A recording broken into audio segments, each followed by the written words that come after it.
Today we'll discuss about bank reconciliation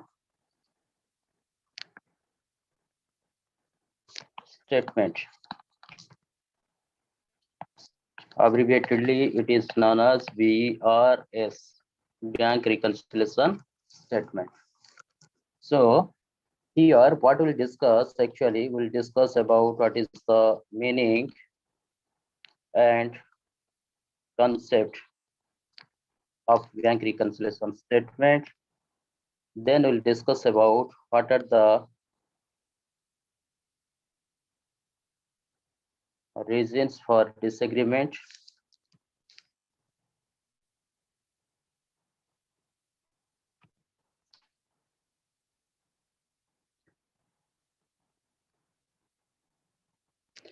Reasons for disagreement between your cash book and bank book. Bank book means bank passbook. Then we'll discuss about preparation of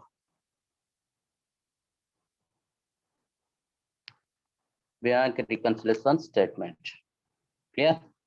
So these three things we'll discuss. So first we'll discuss about what is the meaning of bank reconciliation statement. Clear? Am I audible to all of you? Yes, sir. Okay, good. So what is the meaning of bank reconciliation statement? Let us discuss.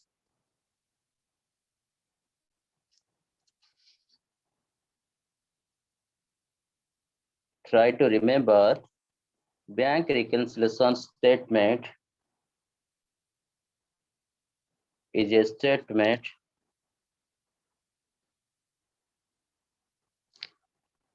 which reconciles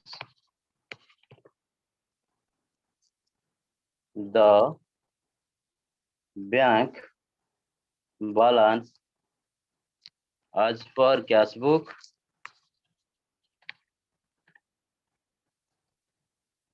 with the balance as per passbook by showing the cause of difference between two.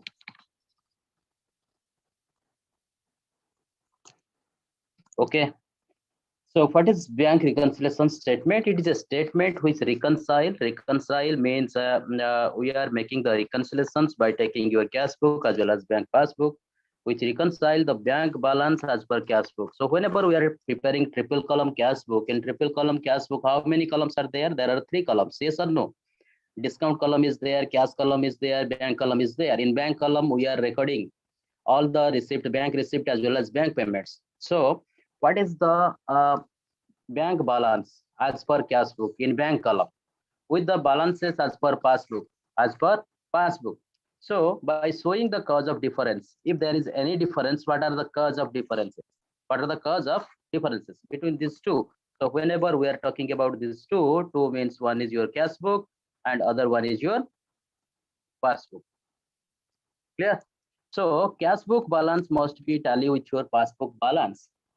Whenever we are showing in our cash book that our bank balance is 50,000, that means in our passbook also 50,000 must be there.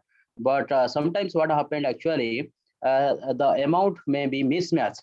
That may be mismatched because of so many reasons. So many reasons, like because of some time differences, we can say time differences. Okay, so this is all about the meaning of bank reconciliation statement. Why does this happen? Let us discuss. First one, look here. We have already prepared the cash book. Cash book means triple column cash book. Yes or no? Triple column cash book. So let's say this is the triple column cash book. First column is your date column. Next one is your particulars column. or receipt column. This is your discount column. This is your cash column. Next one is your bank column. Again, date. Here you can also mention another column, that is your folio column. Here it is your date, then particulars, or in right hand side you can write payment, particulars, then folio column, then discount column, then cash column, and last column is your bank column. So in bank column, here we'll only consider the bank column, that means this column, debit side as well as credit side. So these two column will consider for preparation of your bank reconciliation statement. Why? Because whenever we are preparing bank reconciliation statement, simply we are reconcile the two balances. That means cash book balance, the bank balance as per cash book, and the balances as per passbook. So try to remember here one thing. So here cash book, whenever we are talking about cash book, so who is preparing cash book? Cash book is preparing the customer. Cash book is prepared by the customer. Again, passbook is prepared by the banker. Okay, let's say we are doing a business. That means in our business we are recording all the cash receipts and cash payments in a particular book. That book is known as your cash book. This is a subsidiary book. Last class we have already covered. So here business is the customer, because business is opening one bank account with any particular banker. So who are the banker? Any commercial banks may be there. It may be Ddce Bank, ICICI Bank, Bank of India, State Bank of India. So many banking companies are there. So passbook, that means the customer. Here business is the customer. Customer can open any account with the banker. So banker will provide a particular book that is known as passbook. So passbook is purely maintained by the banker. Try to remember. Try to remember. So here this is the triple column cash book. I think you all have passbook. Yes or no? So how it look like? Look here. This is the passbook. In your first page, enter information about the customer is there, the account number, your IFC code, branch code, customer address, bank address, etc. in your first page. But in the subsequent pages, you can see this is the pages of a passbook. So first column is your date column. Next, particulars may be there. Yes or no? Then either debit. In case of debit, some of the bank also write there withdraw. How much amount you are withdrawing, how much amount you are depositing. Then next one is your balance. Balance. Okay. So this is the date. This is the particulars. This is the amount withdrawn or withdrawals.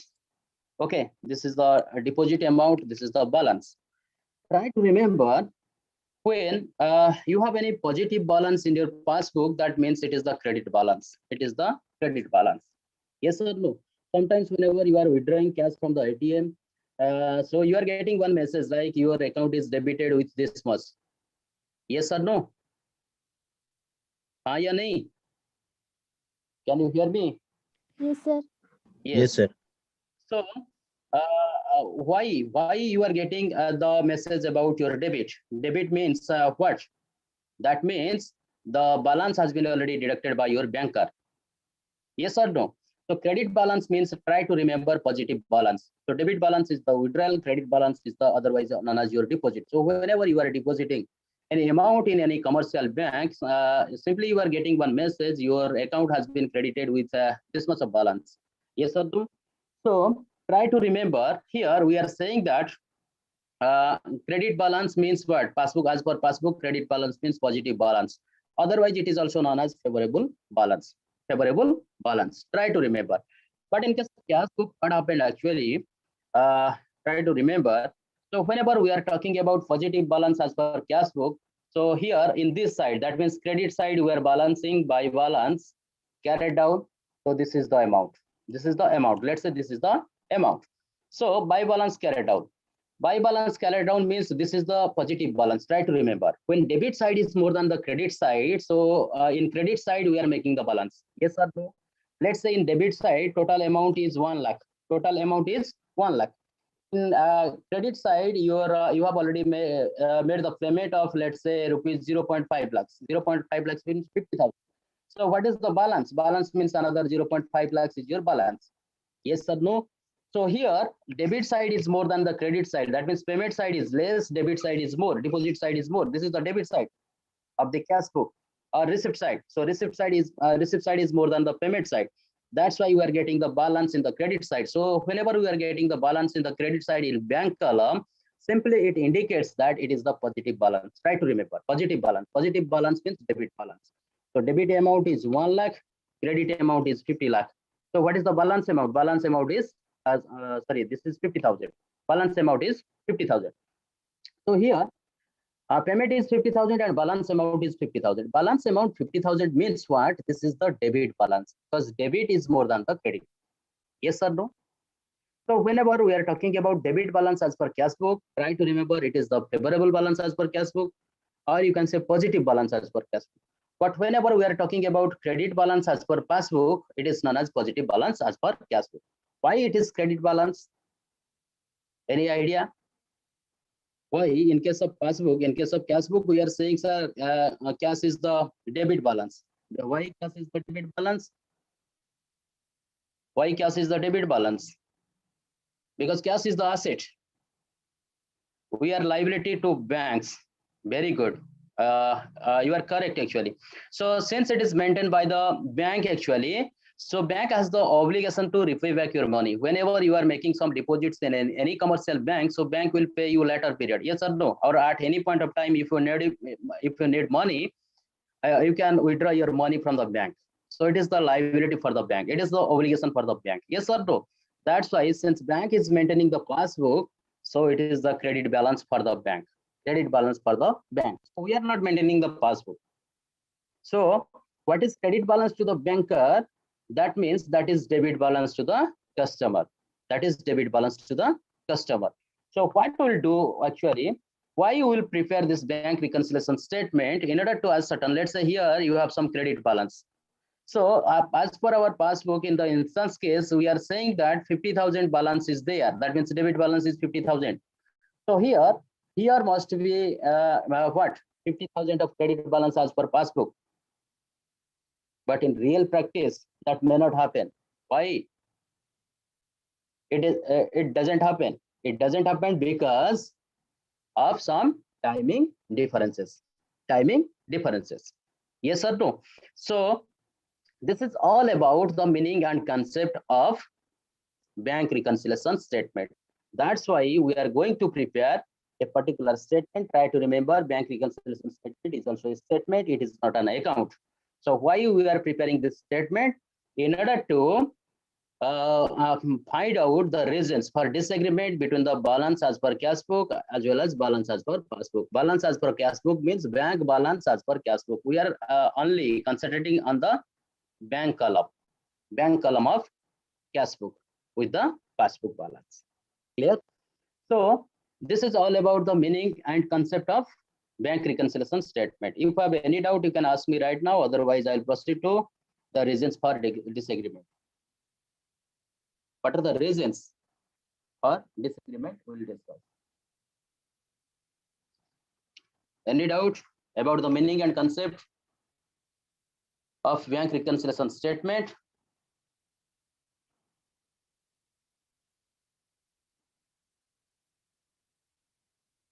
Can you hear me properly? Yes, sir, no doubt. No doubt. Thank you very much.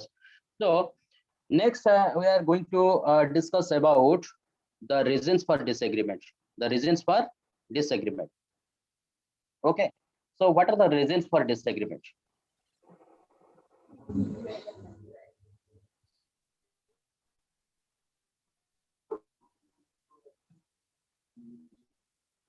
Reasons for disagreement. Try to remember these are the 6-7 reasons. That's why cash book balance, that means bank balance as per cash book and as per passbook may not be tallied. So first one, remember, check issued but not yet presented.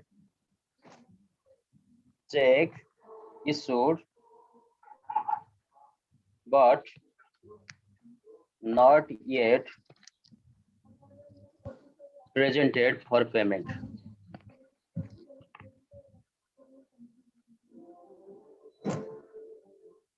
Not yet presented for payment. Sushanta sir is saying that PDC unpaid rent. What is PDC? Post dated checks. Okay. PDC unpaid rent. Why? What is why? Yes. Or you are asking any question? Mr. Sushant Das? No, sir. Okay. PDC stands for your post dated check. So we will say check issued but not yet presented for payment. That is one reason we'll discuss in detail. Next, check deposited but not yet collected. Check deposited but not yet collected. Next, bank charges and interest debited by the bank.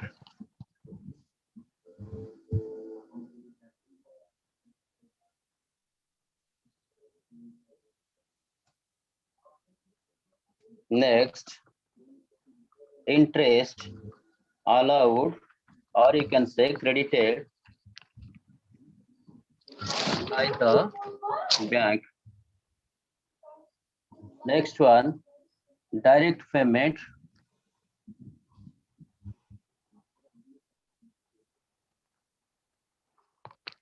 made by the bank on behalf of customer.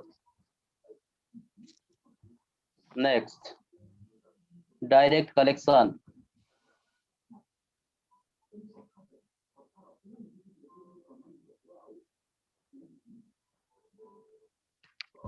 made by the bank on behalf of customer. Next, dishonor of a check or discounted bills receivable. Okay, so these are the reasons. That's why cash book balance and passbook balance may not be tallied. So look here. Here I am taking this is one cash book.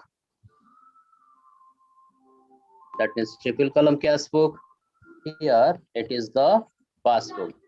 So try to remember, passbook is maintained by the banker and cash book is maintained by, cash book is maintained by the banker and passbook is maintained by, cash book is maintained by the customer and passbook is maintained by the banker. Try to remember.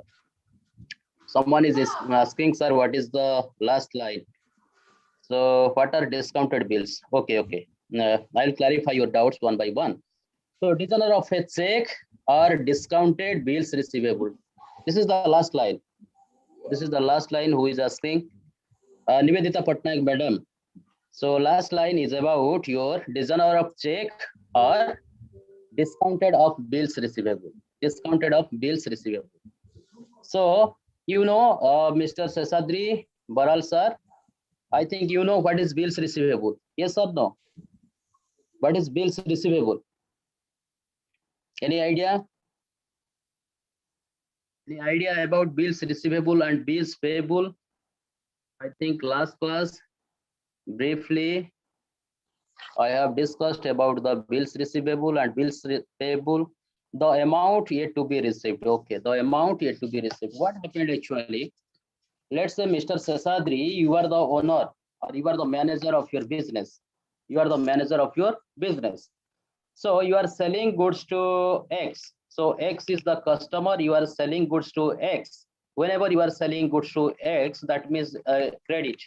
Let's say 50,000 amount of goods you are selling to X. So X is the customer. So X has already said to you that, sir, I will pay you after 3 months. But what is the guarantee that X will pay after 3 months? For that reason, Mr. Seshadri, who is the manager as well as owner of his own business, he is asking to X. X is the customer. Sir, just give me in writing. Give in writing. Because oral statement has no legal implication. Yes or no? That's why what he did actually, Mr. Seshadri, here, let's say,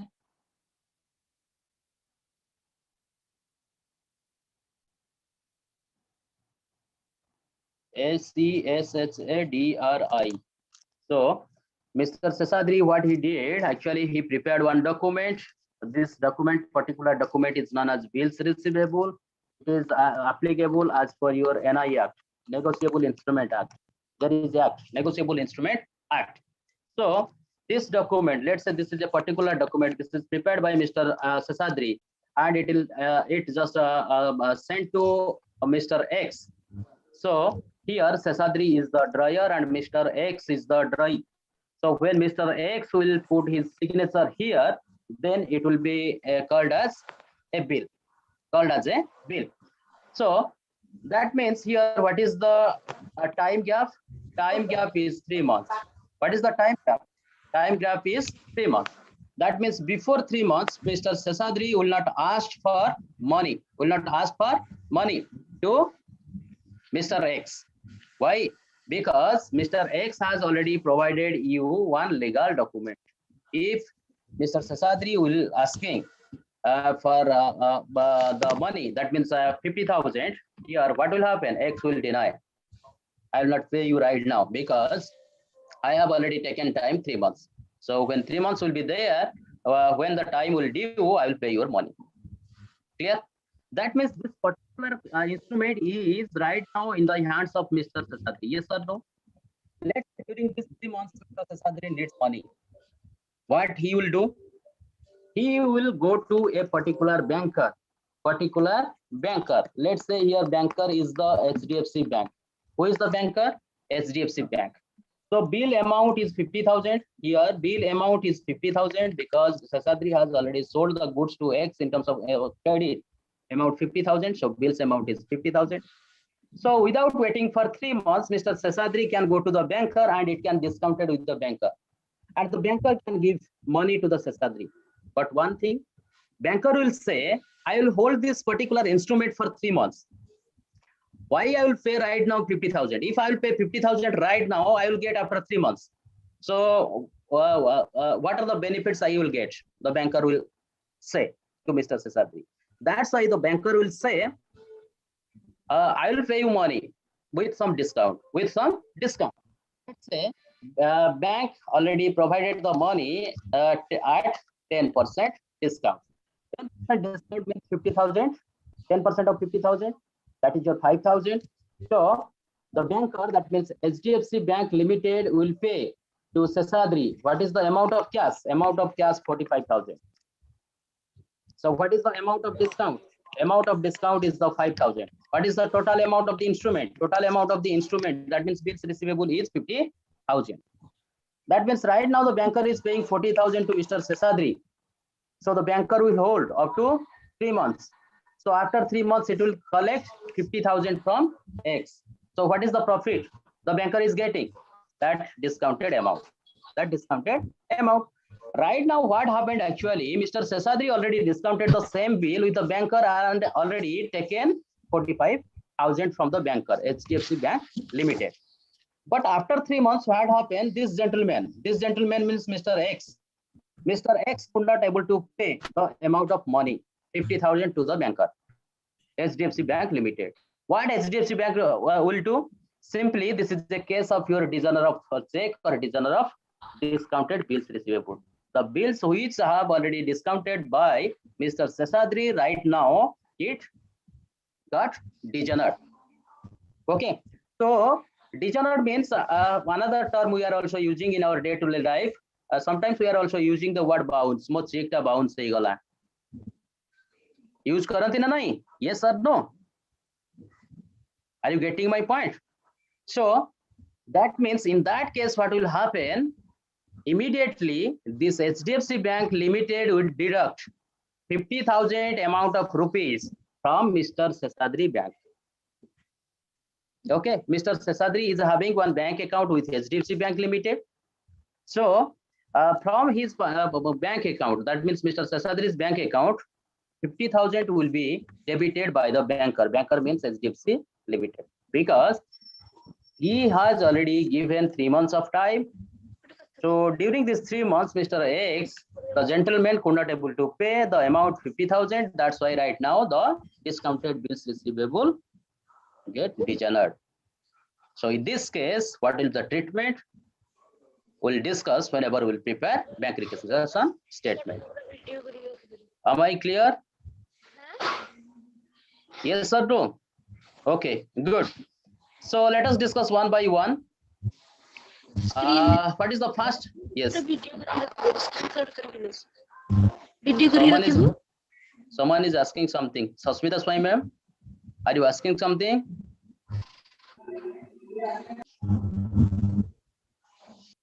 Sasmita Swami madam? No. Okay, good. So let us discuss one by one. What are the reasons for disagreement? First one is check issued but not yet presented for payment. Let's say you are the customer. Customer means you are doing business, so your business is having one cash book. So whenever you are issuing checks to anyone, to any party, immediately, so right hand side is your, here this is your payment side. Yes or no? Left hand side is your receipt side. Ah, ya nahi? In your cash book. So whenever we are issuing checks, to whom we are issuing checks, let's say I am issuing checks to Amit. So by Amit account, we are mentioning here, let's say amount is 50,000 immediately. So whenever we are issuing checks, immediately we are recording the same transaction in our cash book on payment side. Yes or no?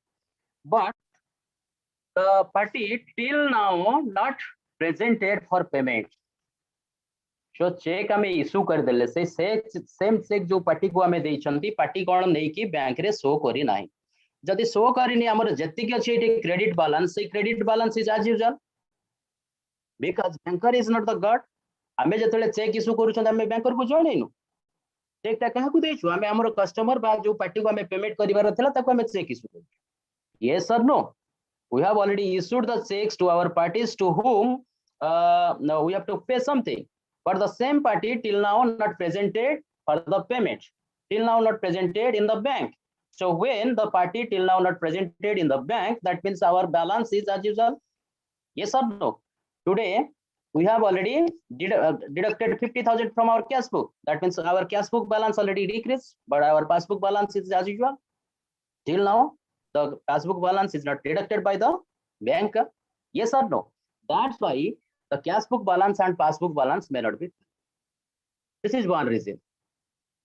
Clear? Any doubt about the first one?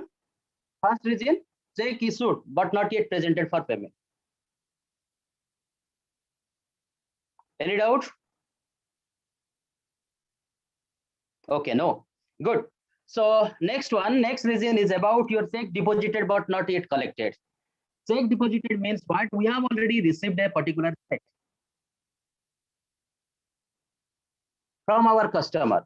So whenever we are receiving a check, in receipt side we are writing here that to, let's say our customer is Ashok, to Ashok account.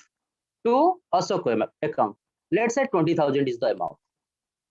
We have already received the check and the same check has been already deposited by the bank, that means the same check already deposited by the customer. Customer means we are the customer.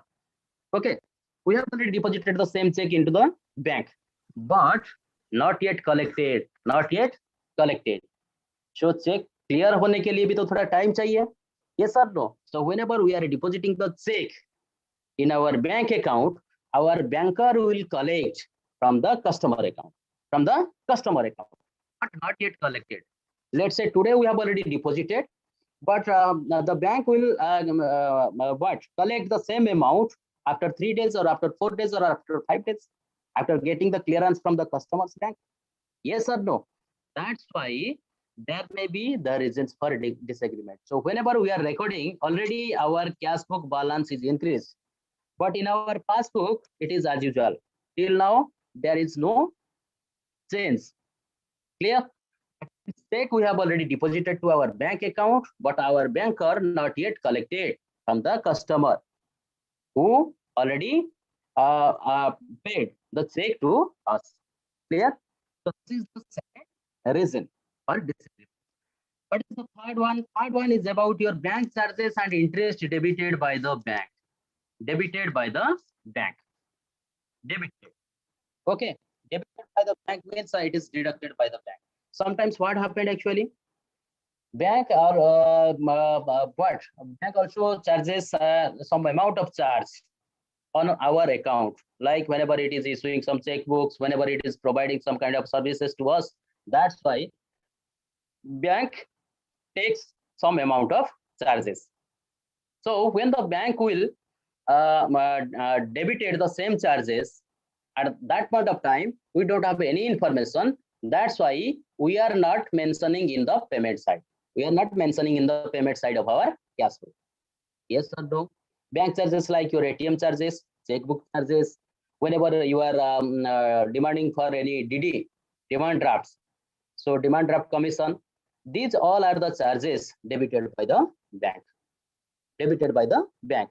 Bank already debited in our passbook. That means the balance already reduced, but we don't have any information. That's why we have not till now not recorded in our cash book. So our cash book balance is as usual. Our cash book balance is as usual. That means there will be mismatch between your cash book balance as well as passbook balance. Yes or no? हाँ या नहीं? Annual maintenance charges, you are correct. SMS charges, debit card charges, these all are charges debited by the bank. So when bank is debiting, it is not informing you. At the same time, we don't have any information. That's why we are not recording the same in our cash book. That's why there will be mismatch between the balance of cash book as well as the passbook. So this is all about your third point. What is the fourth point? Fourth point is about your interest allowed or collected by the bank. Sometimes what happened whenever we are keeping our money in our banker or with our banker in our bank account, so our banker will give us some amount of interest, whether it may be saving account or whether it may be fixed deposit account, recurring deposit account. Yes or no? So when the bank is crediting the interest, when the bank is crediting the interest in our bank account, we don't have any information. That's why we may not able to record in our cash book. That's why there may be disagreement between the balances of cash book as well as passbook. Yes or no? Voice is not clear. Am I audible to all of you? Now it's fine, sir. Okay. Thank you very much. Yes, sir. So interest allowed or interest credited by the bank. Interest, why bank will give us interest? Since we are keeping our money in our saving bank deposit or fixed deposit or recurring deposit account, that's why bank will allow us or bank will give us some amount of interest. Yes or no? So bank has already credited the interest in our passbook, but in the same time we don't have any information. That's why we have not recorded till now in our cash book. Okay, that's another reason. Next one, direct payment made by the bank on behalf of customer. So why direct payment made by the bank on behalf of customer? What happens sometimes as a customer, we are giving some standing instructions to our banker. Standing instructions for payment of your insurance premium, electricity bills, water bills, telephone bills, and other bills. Clear? So these are the instructions, standing instructions given by the customer to the banker. As a result, the banker will pay directly to the parties. Okay, so when the banker will pay directly, let's say March 31st, the banker already debited some amount. That means our passbook balance already decreased. In the same times, we don't have any information. We have not recorded the same transactions in our payment side. So our cash book balance is as usual. That means it is what? In increasing. So that is another reason for disagreement.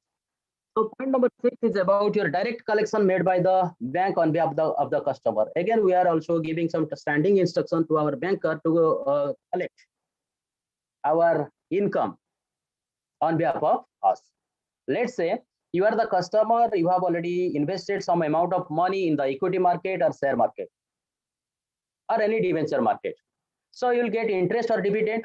That means your banker will directly collect the same amount of interest or dividend. So when the banker will collect the same amount of interest or dividend, automatically it will be credited to your account. But at the same time, we don't have any information. That's why we have not recorded in our cash book. That means our cash book balance already as usual. So it will show less balance because banker has already credited, banker has already collected the income and it has already credited the same amount. So our passbook balance is more, but here cash book balance is less. And the last point I think I have already covered. Dishonor of a check or discounted bills receivable. So when the check, whenever we are issuing any check, whenever we are depositing any check, but the same amount of check already dishonored. Let's say here in the instance case, X already paid one check to Mr. Sesadri. So Mr. Sesadri already deposited the same check to the HDFC Bank Limited. So when HDFC Bank go for the check clearance process, actually due to lack of balance or so, it may be for other reasons. So HDFC could not able to collect the same amount from Mr. X in Mr. Sesadri's account. So as a result, what will be happen? So whenever Sesadri, what happened?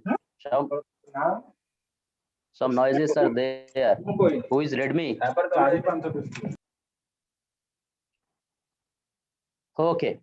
So here, what happened actually? We have already deposited a check. Whenever we are depositing the check, we are already that means we have already recorded in our receipt side of the cash book. But the same check has been already dishonored or bounced by the banker. That's why this amount may not be reflected in the passbook of the customer. So that is the another reason for disagreement. So these are the various reasons. That's why cash book balance and passbook balance may not be tallied or may not be matched. Any doubt about the reasons for disagreement? No. Okay. No. Good.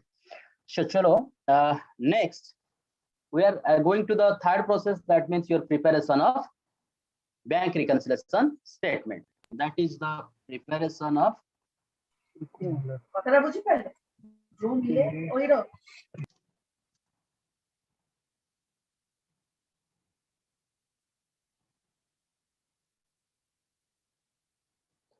preparation of bank reconciliation statement. How to prepare bank reconciliation statement? Try to remember, for preparation of bank reconciliation statement, we must consider the four balance. Four balance. What is the balance? That means this is the balance as per cash book. That is credit balance, or you can say favorable balance, or you can say positive balance. Second one, balance as per passbook. That means this is the credit balance, favorable balance, or you can say this is the positive balance. Third one, balance means positive balance, negative balance as per cash book.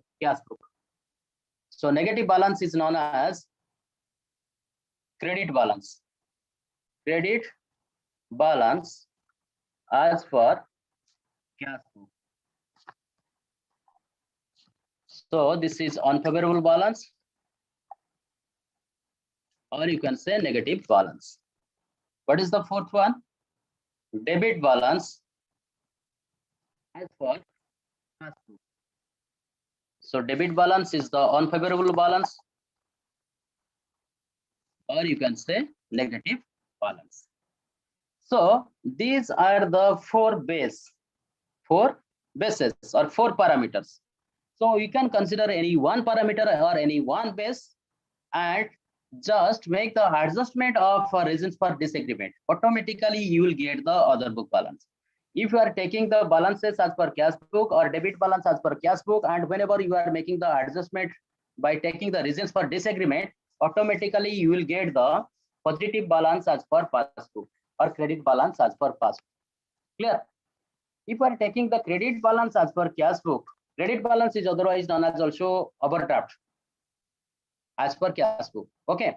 So if you are taking credit balance of cash book and again you are adjusting the reasons for disagreement with this balance, then automatically you will get the debit balance as per passbook or overdraft balance as per passbook, or you can say unfavorable balance as per passbook or negative balance as per passbook, and vice versa. Clear? So these four bases are there, four parameters are there. Out of four parameters, first we need to consider any one parameter, then just make the adjustment of your reasons for disagreement. Some items must be added and some item must be deducted in order to get the other book balance. Other book means whenever you are taking the cash book, definitely you will get the passbook balance. If you are taking the passbook balance, you will get the cash book balance whenever you are making adjustments by taking the reasons for disagreement. Is it clear to all of you?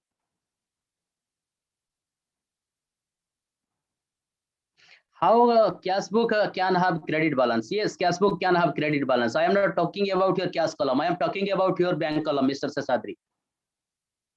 Let's say your banker has already given you the overdraft facility. Sometimes what happened?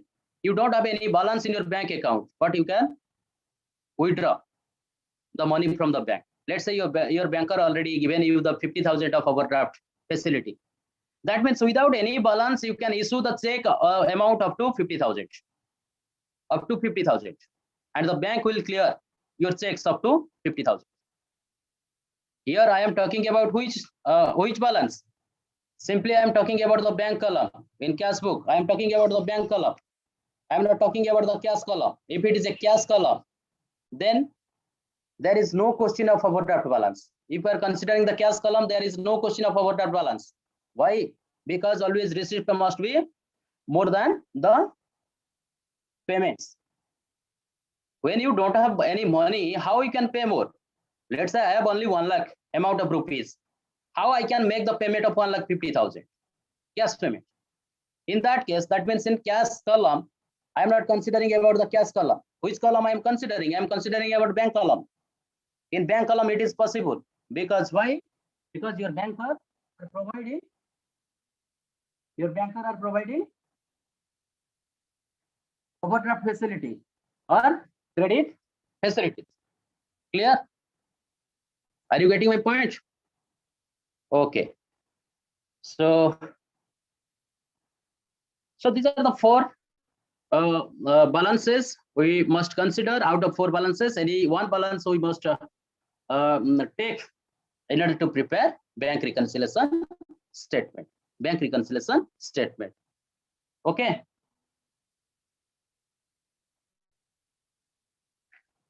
So let us take one example and how to prepare the bank reconciliation statement. I am giving you the format first, then we'll prepare the bank reconciliation statement. So this is the format for bank reconciliation statement. So you have to write bank reconciliation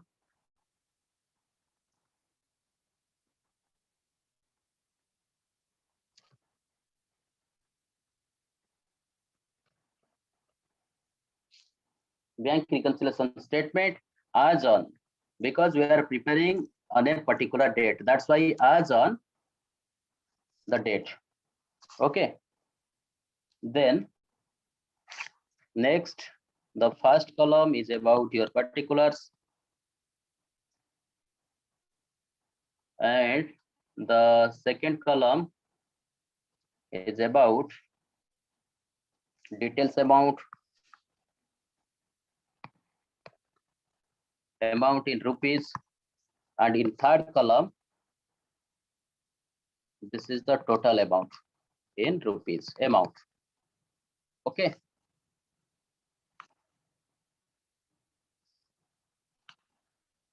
This is the format of bank reconciliation statement. By taking this particular format, we can prepare the bank reconciliation statement. So let us consider one example. So what is the example?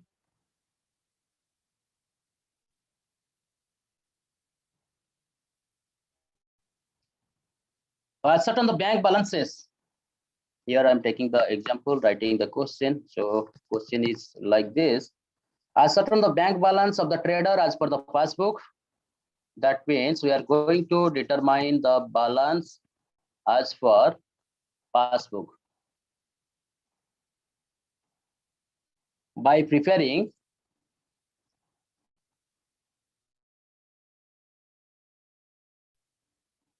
bank reconciliation statement.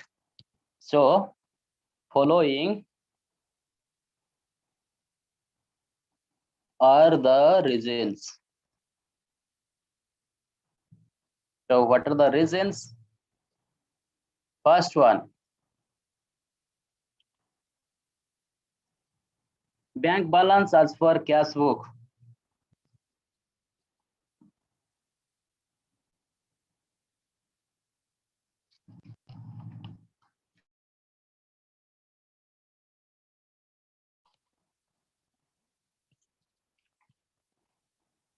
Bank balance as per cash book on 31st March. Note down, change it. 30th April. 30th April. So 30th April 2019. Balance, bank balance as per cash book on 30th April 2019 is 25,000. 25,000. Second one. Check lodged in the bank on 27th April, rupees 5,670, credited in passbook on May 5th. Third,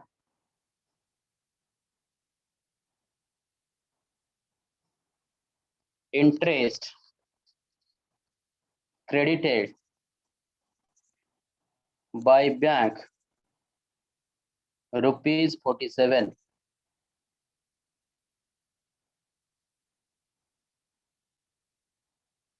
The next one, check amount rupees 8750 issued in April was not presented till 30th April. Next, bank charges recorded in the passbook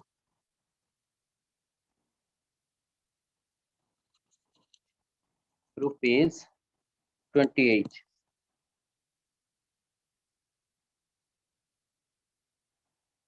Next,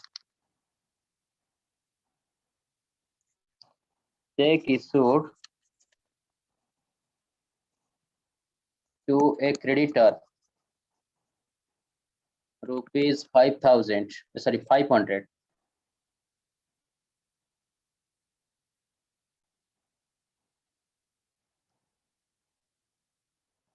Rupees 500, but not yet presented the same.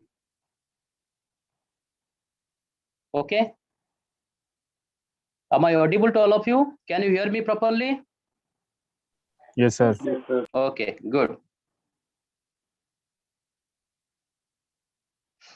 So Balance as per passbook is given, already given. By preparing BRS, we are going to, that means ascertain the balance as per passbook, not it is given. So we are going to find out the balances as per passbook by preparing bank reconciliation statement. So following are the reasons for disagreement. These are the reasons given. So what is the first one? Bank balances as per cash book on 30th April 2019 was 25,000. So here we will consider the date as bank reconciliation statement as on 30th April 2009. Check closed in the bank on 27th April 5670, credited in passbook on May 5th May. Okay, so let us prepare the cash book, bank reconciliation statement by taking the results for disagreement. So here, first we'll take the base. So here, this one is the base, or this one is the parameter. By taking this parameter, again, we have to adjust other regions for disagreement. So what is the parameter given in the question? Balance as per cash book is given. That means this is the debit balance as per cash book is given. What is the amount? It is already there. Note down, 25,000 is the amount. Then we have to add something and we have to deduct something. Okay. So coming to the next one, check lodged in bank on 27th April, rupees 5670, credited in passbook on May 5th. That means we have issued the check in the month of April, 27th April, but it is credited by the bank in 5th May. So we are preparing the bank reconciliation statement for the month of April. The same amount has been already credited in our bank account in the month of May. Yes or no? So check lodged in the bank, that means check deposited on the bank 5670. That means whenever we have already deposited the same check in the bank, immediately we have recorded in our cash book. That means our cash book balance already increased or decreased? Increased or decreased? Whenever we are receiving, that means whenever we are depositing any check in any bank, automatically in our passbook we have already recorded. Yes or no? Check amount this much. In receipt side, that means the balance already increased. But till now in the passbook it is not increased. It is already credited in the month of May. So since it is already increased, in order to make balance, what will do? What will do? Will deduct it. Yes or no? Yes, sir. Check deposited, not yet credited. What is the amount? 5670. 5670. So this one is over. Coming to third one, interest credited by bank. Interest credited by bank means in our passbook already 47 rupees interest given by our banker. But we don't have any information. Yes or no? So in our cash book, we have not recorded till now. That's why in our cash book, it is the balance is already increased or decreased. It is already less, decreased. So what we'll do in order to make it balance or make it tally, what we'll do? We have to add it. We have to add it. So what we'll write? Interest credited by bank. Interest credited by bank. What is the amount? 47. So third one is over. Coming to the fourth one. Check amount rupees 8750 issued in April was not presented till 30th April.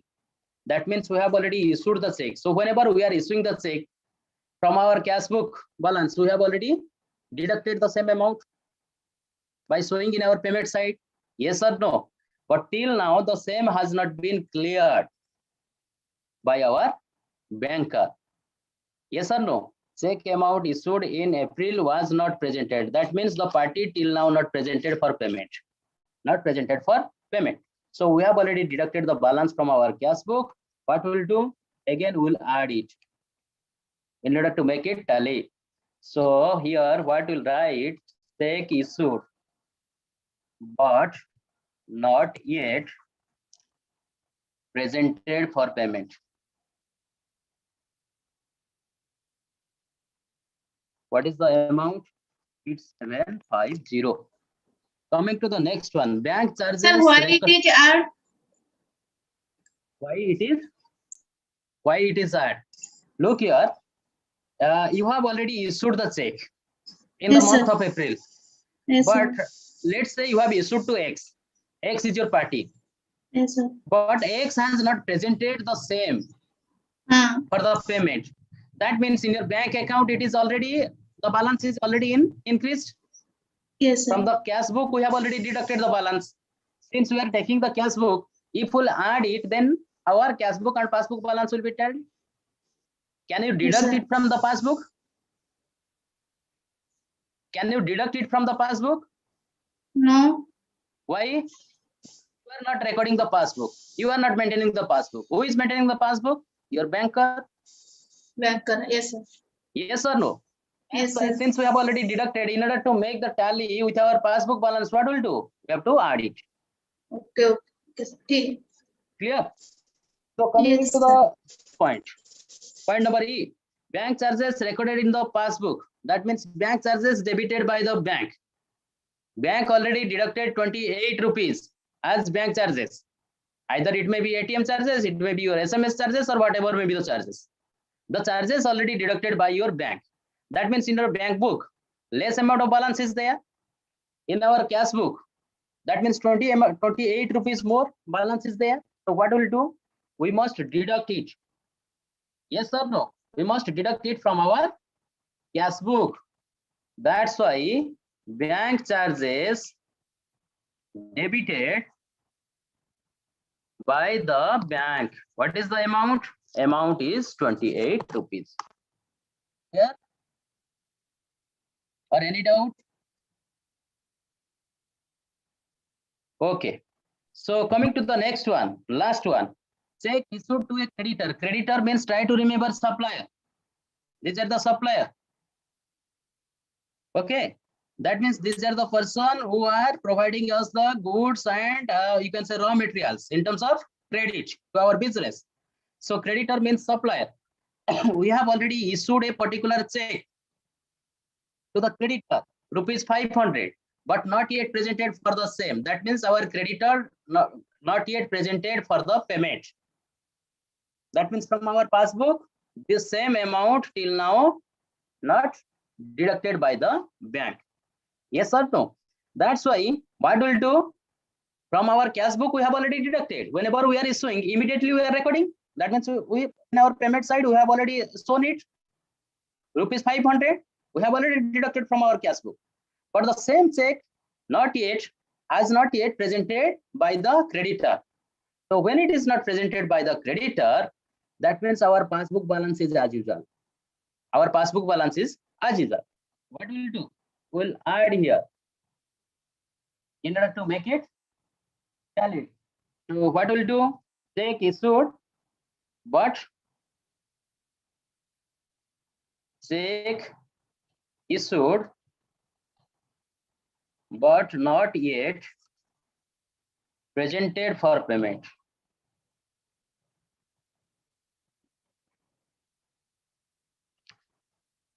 $500. So what is the positive? Total positive balance 47 plus 8750 plus 500. Tell me. Add all these things. 9297. Sesadri Baral sir is saying 9297. So here you just note down 9297. 9297. So what is the total positive balance? 25,000 plus 9297. 34,297. Add all the negative balance. Add all the negative balance. 5698. So negative balance is 5698. Negative balance is 5698. So deduct the negative balance from the positive balance. This amount must be deducted. So what will get? will get balance as per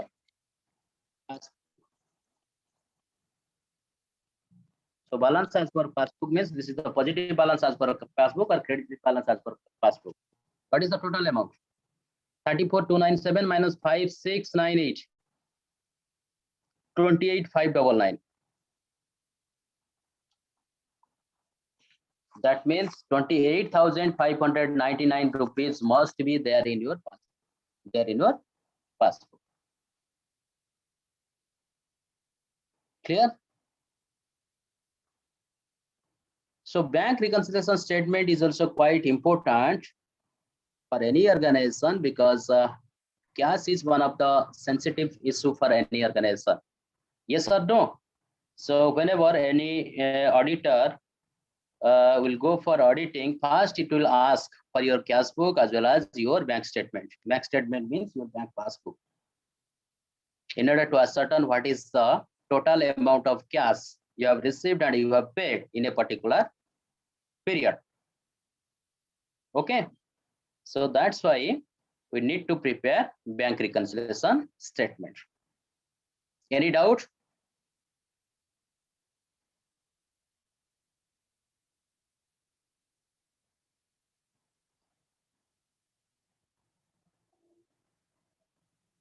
No doubt. So thank you very much. So again, we'll meet at 6 p.m. I think 6 to 7. Again, we have another class. Okay. So there we'll Sir, discuss about please how write to down prepare the final. important questions, sir. Important question. Sir, please write down the important questions. Yes, sir. In problem paper, important question means what? Try to Important collect questions mean few. last 4 or 5 years questions from the website because questions are available in your website. Go through it. If you have any doubt or any queries, you can ask me. This is a paper Okay, where sir. you can get some problem and you can also get some theories. Okay. So again, Okay, next sir. class means at 6 p.m. We'll start with how to prepare final accounts for sole trader. Okay, probable theory questions, if possible, I will discuss. No issues. So first, let us try to winding up your syllabus very briefly. Then we'll discuss. Okay, thank you very much. So Thank you, sir. for the time being, right now we are winding up the session. So thank you everyone. Thank you so much. Till then, bye-bye.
Okay.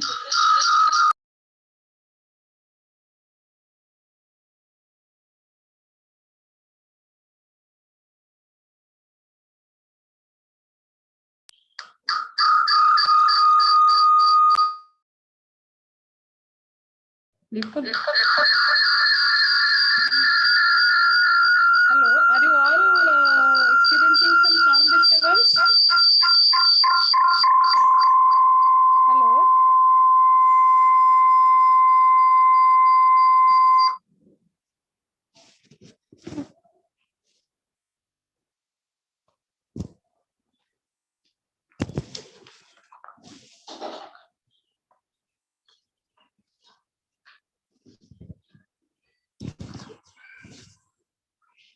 Hello. Good afternoon, everyone. Are you people? My internet connection issues on my internet.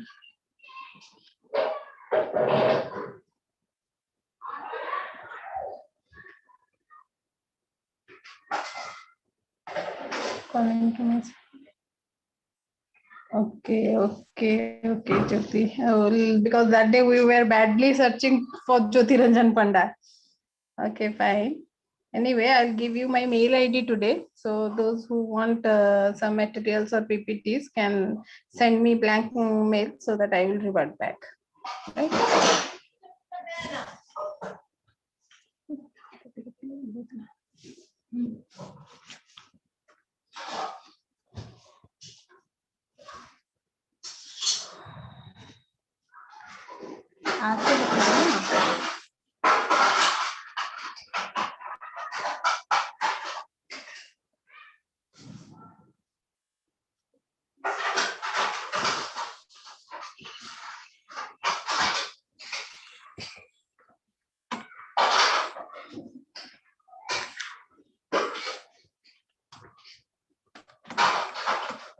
Today we'll take up the last topic of third module, that is pricing. What you people can do, you can note my mail ID.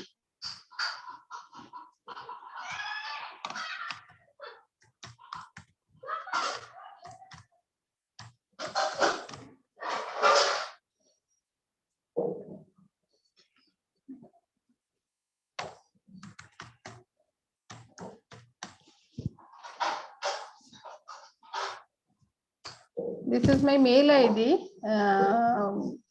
So what you people can do, you can send me blank mails or just a hi message. Mention that you are students of Ddce so that I will send you the PPTs and whatever things you have. And rest Rasmi ma'am will take care of. She will be sending you some marketing materials also, which would be sufficient for your examination point of view. For questions, you can go to website. There are certain probable questions from each module designed as per the pattern of the examination, like question 12 mark questions, 8 mark questions,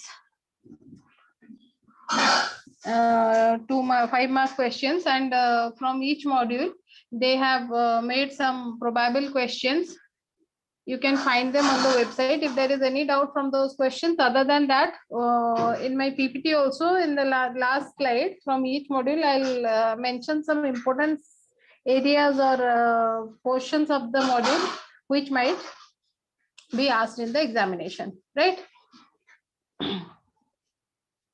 And whosoever get materials from my mail should ensure that you have to distribute it to as many people as you know in your batch. I understand that since this is a distance learning mode, you are not in touch with many people, but then also if you are in contact with each other, you must share among each other, right?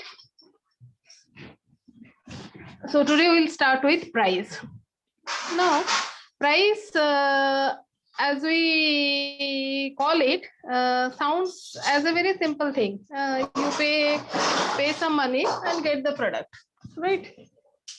Compelling or making the consumer to pay in return in exchange for the product is price. But price is not as simple as that. Means it's not only the monetary value of the product, but it's not only element or object which can stand for against the product, right? In the value exchange process, a value in form of product, goods or services moves from the seller to the buyer, and price moves back from the buyer to the seller in return for that value. That is the basic concept of price. Price is the monetary value of the product, right? And again, to remind you, monetary perceived value of the product, I have mentioned in the slide that it is monetary value. Basically, it is monetary perceived value of the product. Why again and again I'm using the term perceived is, now for example, let's take the example of a branded shirt. Any branded shirt which normally is stitched out of a 2-meter cloth, right?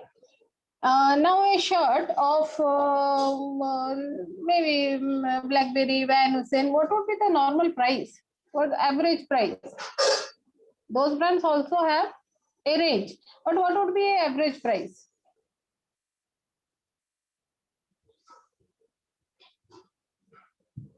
$1,500, I doubt it, Mukesh.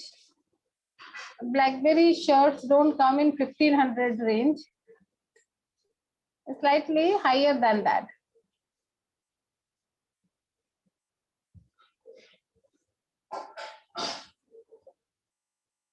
Yeah, Nishant is saying 3299. Okay, perfectly okay. Mo height about the subah. What I did today was to beat the heat. Last day in the news Bhubaneswar being the hottest city of the country. To beat the heat, as mo pakhala khai deti. So this is the after effect of the consumption, right? So don't mind it. Okay, 3299. Nishan says the shirt average price would be 3299 or 4,000 rupees. Now, do you feel that purely depends on the cost of production? This is purely the case of cost of production. They are using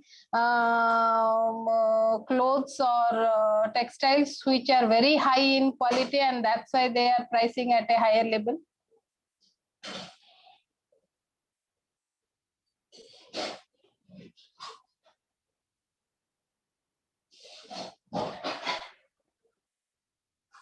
Do you feel?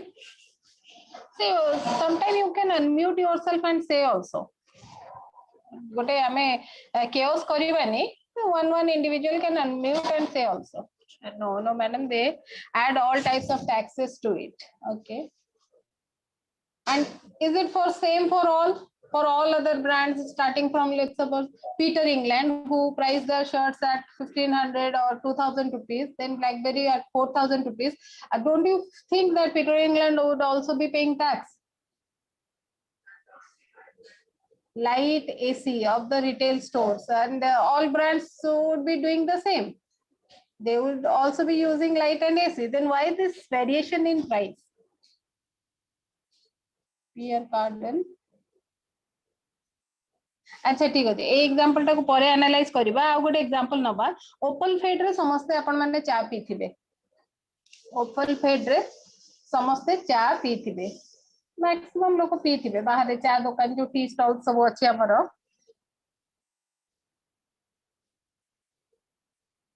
Eastern Odisha is famous for consumption of T हमर माने चा T consumption area रे we are best contributor to the economy. समस्तंकर चा दुकान में चा पीबार experience थिबो टी स्टॉल माने छोटो छोटो चा दुकान ओपल फेड जेमती ओम फेड ओपल फेड हैला कि छोटो छोटो चा दुकान कि समस्त एक्सपीरियंस करथे and what is the ingredients they use milk tea means tea leaves sugar water and some spices oda hella ki oleicha hella ki golmarcha hella these are the ingredients, right? Now what is the price you pay for a cup of tea? Rupees 6, some people charge rupees 5, somewhere it is charged 5 and somewhere it is charged 10. Now just assume the same cup of coffee if it would be made by Sanjeev Kapoor, what would be the price? And I hope he will also use the same ingredients.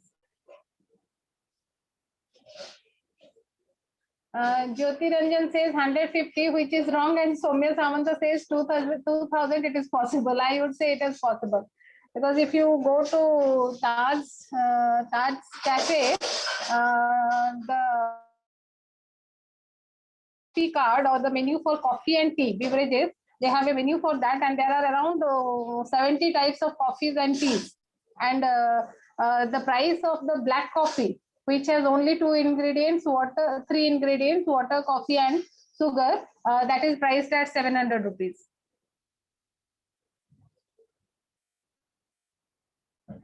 Okay. Now you tell me, what is this price for? This 2000 or maybe 1000 rupees for a cup of tea made by Sanjeev Kapoor. What is the price for? How do you justify that price? As a buyer, how do you justify that? Yes, I'm ready to pay for it. As a seller, if you are a seller and your chef is Sanjeev Kapoor, how would you justify yes, the buyer should pay it?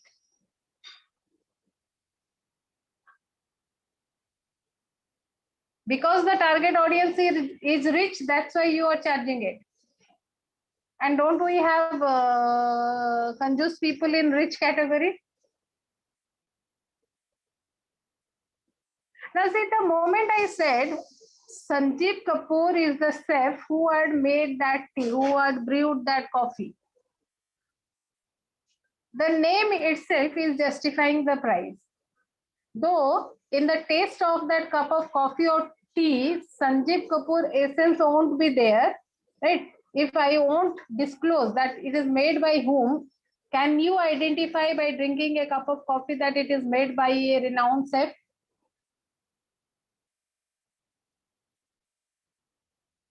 Can you justify? Can you make out? If I will not disclose the name of the chef, can you disclose that this is no? That means it is the value we understood of the product is a perception.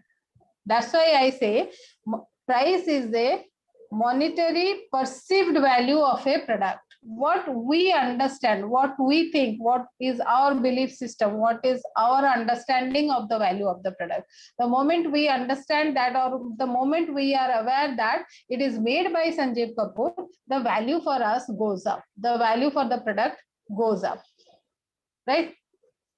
If I will give you a bill of a cup of coffee, written there, the total bill amount is 700. You would initially get surprised.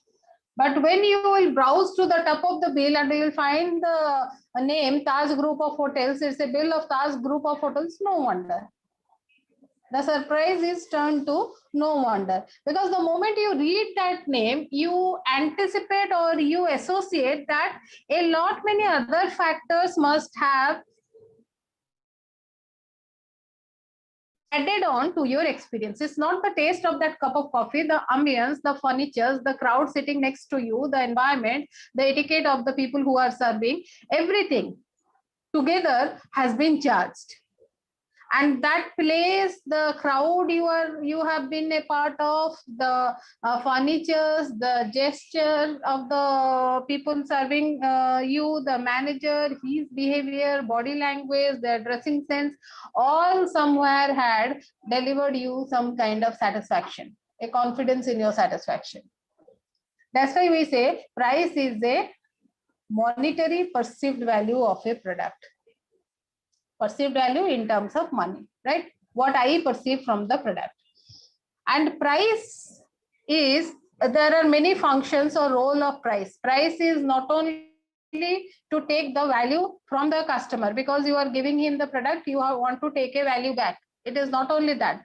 Price is also used as a tool to communicate the quality of the product. Price is used as a technique to give a value perception. Price is used as a weapon to position the product in the consumer's mind, because we, especially the middle class people or the Asian consumers of the Asian market, they had established a direct relationship between price and quality. Price and quality are directly proportional to each other, means higher the price, higher is the quality, right? Just a minute.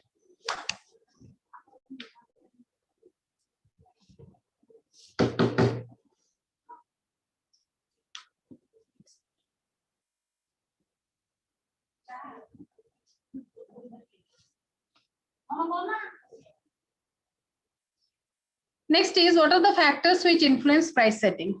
Right, it is all you must have been taught in the managerial economics. Price is influenced by two basic things are cost and demand. The cost you have incurred or the cost of production and cost of marketing together. That's why we discuss faculty man ensure they tell you the example of Coca-Cola. A bottle of Coke, 300 ml Coke or Coca-Cola or Pepsi, that costs somewhere around 2 rupees some paisa, 64 paisa or some odd paisas. That is the cost of production plus cost of marketing, and plus all other taxes, it comes to rupees 20, 25, 30, whatever it is sold at in your hand, right? So price depends on the cost of production and cost of marketing. Demand, higher the demand, higher is the price.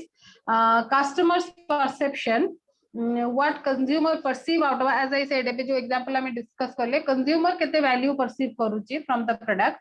Sustainability, is the price you are getting. Price is a source of revenue for the organization, and the basic goal of organization is to sustain in the market, to remain or to exist in the market. So price should be sustainable.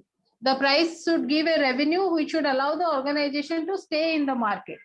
Image of the company, like if you are trying to create a leadership image, then the pricing strategy would be different. If you want to be a challenger or a follower, the pricing has to be different. And intensity of competition, nature of competition, depending on the nature of competition, because while setting the price, one of the major aspects you have to consider is competitor. What is competitor's price? Because competitor's product is a substitute for the customer. If you are pricing too high and the competitor has price lesser than your price, consumer will shift their preference from your product to the competitor's products, and you are, in that case, you are going to lose some market share, right?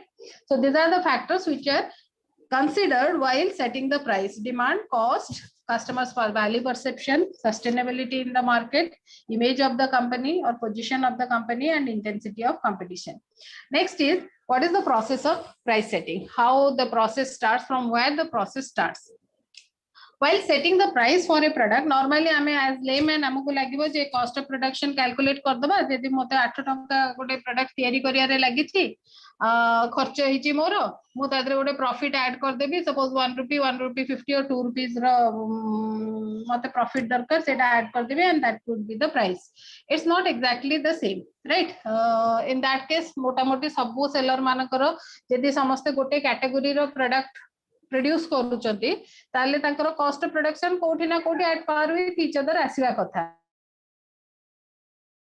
also match, but that doesn't happen. We have, in all product categories, we have a price range from a lower price to across a wide segment to a higher price, right?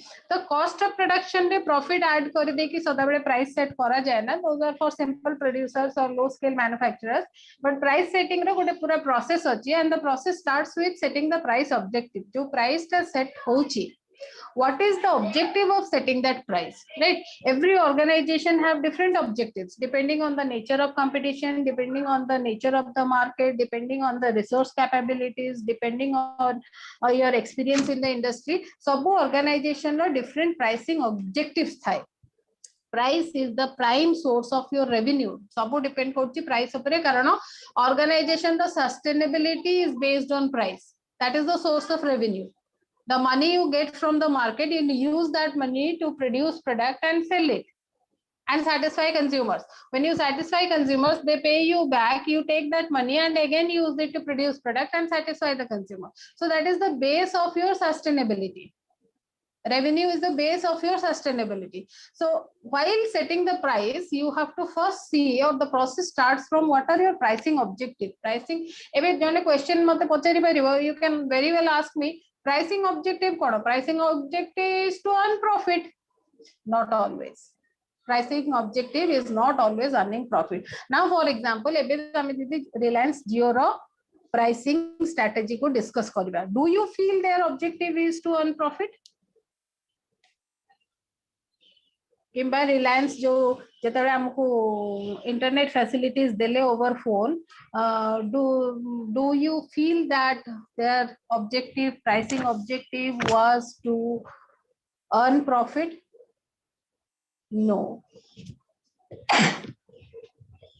Their pricing strategy was to take a higher share of the market, remove competitors and take higher share of the market, and that's why they use the method or the strategy called penetration pricing. Penetration pricing माने entering the market at a lower rate.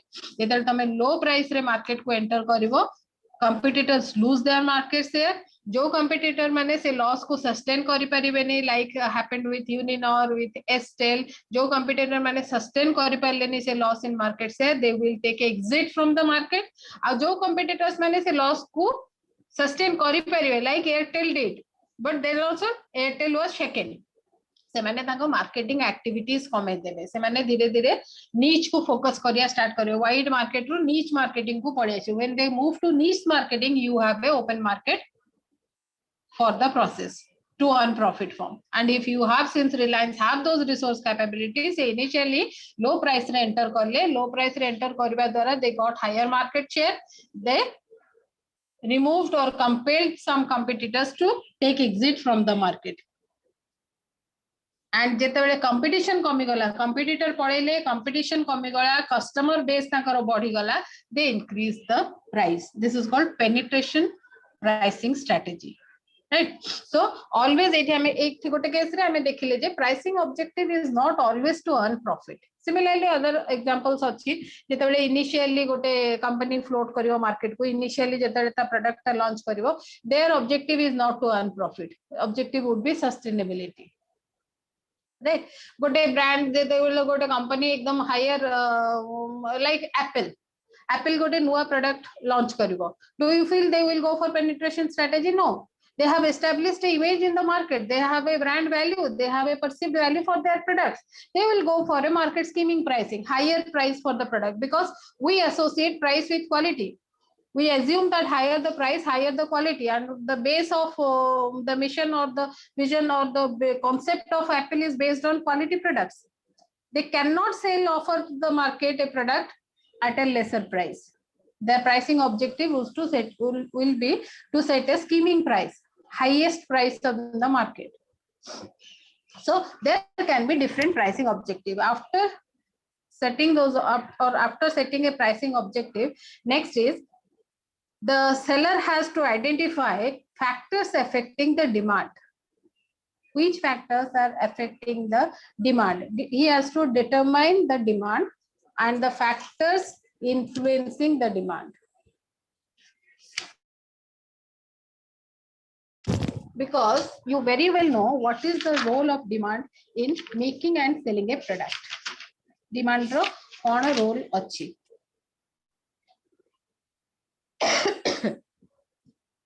The importance of demand or the role of demand becomes more important because demand and price are relative.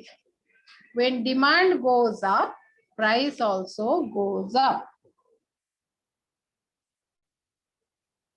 Price of the product goes up. But on the contrary, when the price goes up, demand comes down. Demand for the product comes down. When demand goes up, price also goes up. But when price goes up, demand will fall. Right? So you need to, a seller need to know what are the factors which affect this demand. Third thing is, what is the competitor's price and his response to your price. There are two, while analyzing the competitor for price setting, you have to do two types of analysis. One is, what is the competitor's ongoing rate? What is the price he is selling at? Compare your product with the competitor's product, and then only you can compare your price to the competitor price. If both of your products are highly differentiated, then there is no comparison of price.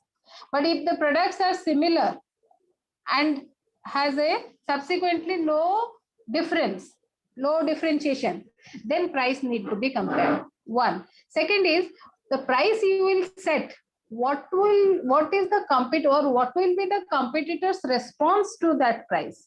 Competitors might come up with three types of responses. They might show absolutely no response, status quo, semane tamo price ko nei ki kichi react karibeni. They will keep selling their product at their own price. कारण ସେମାନେ ଭାବେ ମୋ ପାଖରେ ଗୋଟେ substantial share of the market ଅଛି, I'm happy with the profit I'm earning, my customers are loyal, they are happy with my product, I will not react to the competitor's price. They can show no reaction, or they can put their product or they can bring their price to match your price. यदि high थिबो से कमे दे पारंती, यदि लो थिबो से बड़े दे कि तम प्राइस संगरे मैच करी दे पारंती. Second response, and the third response may be they will lower their price to kill competition. Okay. So while setting the price, you have to anticipate what will be the competitor's reaction to my price setting, which can be this kind of information can be obtained from secondary sources only, right? Then after analyzing the demand and the competitor, next is you have to select a pricing method. We'll discuss what are the pricing methods, and then you have to select a pricing policy for the organization, right? We'll start with pricing objective. As I said, profit is not always the only motive of pricing.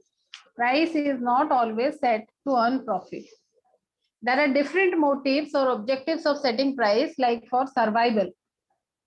All firms who enter into the market for the first time, who are new in the industry, who are launching new products into the industry, their objective is the revenue I will earn should allow me a survival. Sustainability is the key. Long-term sustainability is the key. So they will set a price which will allow them a sustainability, which will allow them to survive in the profit. It might not give them a huge profit, but should allow them to survive in the market. That means तांका cost ता बाहरी जिबा कथा. Profit हो कि ना हो, तांका cost ता unless until I am reaching the break-even point. Break-even point कोड़ा तो मैंने जानी थी वो no profit no loss. Unless until I am reaching the break-even point, I should sustain or survive in the market, and I will price accordingly so that at least mo cost ra retrieve he जाउथबो. मोर जदि 8 टंका खर्च होची गोटे product तयारी करी कि market रे बिक्री करिया पर्यंत पहुंचेबा को से 8 टंका मोर बाहर जिबार अछि. Plus if I am earning a little profit, it's okay. कारण break even point जाए, that is a game of volume. Higher the sales volume, higher will be your profitability body work. Second objective is profit. This is undoubtedly a general pricing objective. Third is return on investment. Some sellers, and basically industrial sellers, corporate sellers, they set their price based on their return on investment. Let's suppose you have invested 1 lakh rupees and you want a 7% return, right? 1 lakh rupees invest करछो 7% return तुमको दरकार. 7% return टा केते होबो?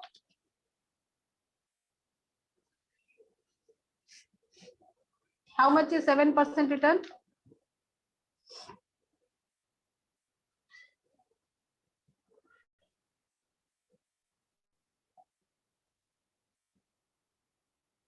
केते? 7000 टका. 70 नहीं, 7000 टका. 7% of 1 lakh rupees.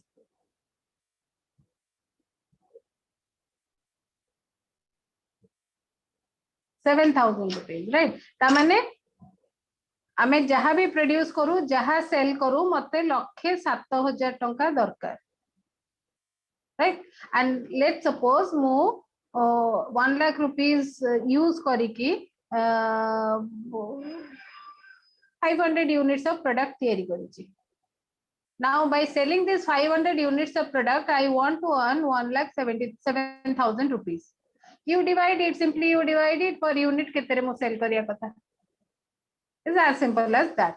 So for industrial sellers who fix their return on investment, ROI, they have to set the price according to the return on investment. Kete return se chahunchante accordingly what is the volume of production, and if this is the volume of production and B is the return on investment, you have to divide the return on investment by the units produced, and that is the price of the product. Next is market share. The objective is, and basically companies or organizations which are in highly competitive market, where the competition is very intense, there they fight for market share. The existing companies has to protect their market share, and new companies want to acquire the existing companies' market share. So it is a game of market share in highly competitive market. The price is set with an objective of getting this market share. Price set kala bele mind re gote ye ase, and when this is the objective, you have to analyze the customers very keenly. How will the consumer respond to the price you are setting? Because your objective of setting the price is to get that customer. So will the consumer accept your price or retaliate it to it? Is going to fulfill your objective. So if you are a producer of a premium product, luxury product, then probably a higher price will help you to get market share. But when you are playing or you are a player in an industry at the lower end of the market, non-affluent market, then probably lower price is going to attract your competitors. Next objective is status quo. Status quo is anytime you are trying to set the price for a new product or for the existing product or for a product in a new industry you have entered, you have a single policy across and you use that pricing policy for all your business units. Gotiye policy that I will enter, let's suppose your policies will enter the market at a lower price. जहाँ भी तमें नुआ produce करिवो किमा नुआ sell करिवो किमा existing को प्राइस जे एडजस्टमेंट करछो, you will follow the same policy. No changes, status quo, right? And the last one is product quality. When you are trying to give a image of producing quality products, your key is quality of the product, then you have to set price accordingly. Because all the markets in the globe doesn't have the same established relationship between price and quality. Asian countries, developing countries, consumers of developing countries have a mindset that price is directly proportional to quality. But developed country may not have that perception. Right? Given a choice, mu tamu dharo dita option debi, tamaro Valentine's Day achi, tango ko gote kichi gift kiniki dabaro achi, or you want to take them on a treat, small cafe or small treat, koti ki tame jibo, mu Pantaloon or Big Bazaar, food court of Big Bazaar and food court of Pantaloon. Dita dharo option tamago dechi. Where you would prefer to make a visit?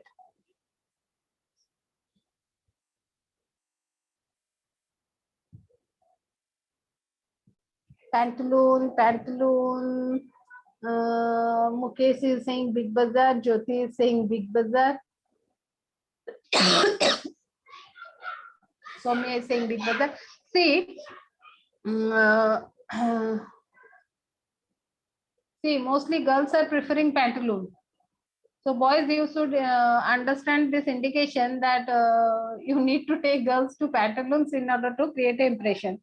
See, the concept है लामरो, and मैं भावुची most of the people will prefer Pantaloon over Big Bazaar. Why? Because Big Bazaar is positioned as a discounted store, convenience store, whereas Pantaloon is projected as a lifestyle store.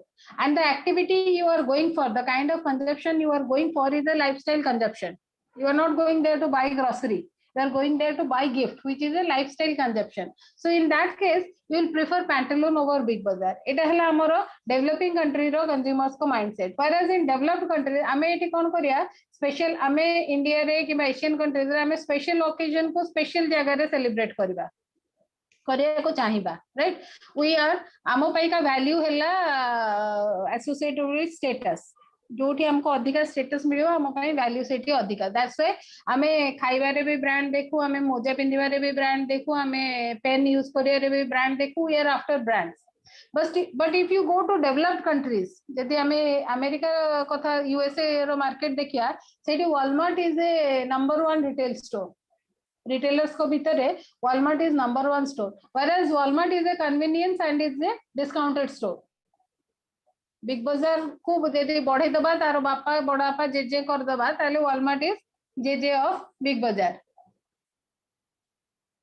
And तांकर सबुठु बड़ interesting जिंस तांकर location Walmart रो location decision हैला सदा बेले they want to put up the store in the outskirt of the city so that the cost of establishment goes down से माने के हार्ट ऑफ द सिटी किंबा पोस्ट लोकालिटी रे दुकान खोलंती से माने सदा आउटस्कर्ट रे दुकान करंती the consumer need not they know that in those places consumer will not mind driving a distance of 5-10 kilometres to make a visit to their store because से स्टोर को गले आमे तांको रिड्यूस्ड प्राइस आकार रे गोटे वैल्यू ऑफर करि परिबो so they will not mind travelling a distance of 7 kilometres 10 kilometres but same concept will not work if you are a retailer in India. So concept of quality or relationship of quality and price, developing countries re se relationship ta alga, developed countries relationship same type re, consumers perception of the relationship is alga. Consumers belief of the relationship between these two, price and quality, is different. So if you are setting the price with the objective of establishing quality image in the market, then you have to set the price at a higher end. Higher price set no kale, consumer will not understand that the product is quality product. Next step is factors affecting demand determination. See, it is very important for the marketer to determine which factors affect the demand for their goods. And normally we have forecasters, we have marketing research company who do the job for this job for the companies, right, and help them to establish a relationship between price and quantity, demand and quality.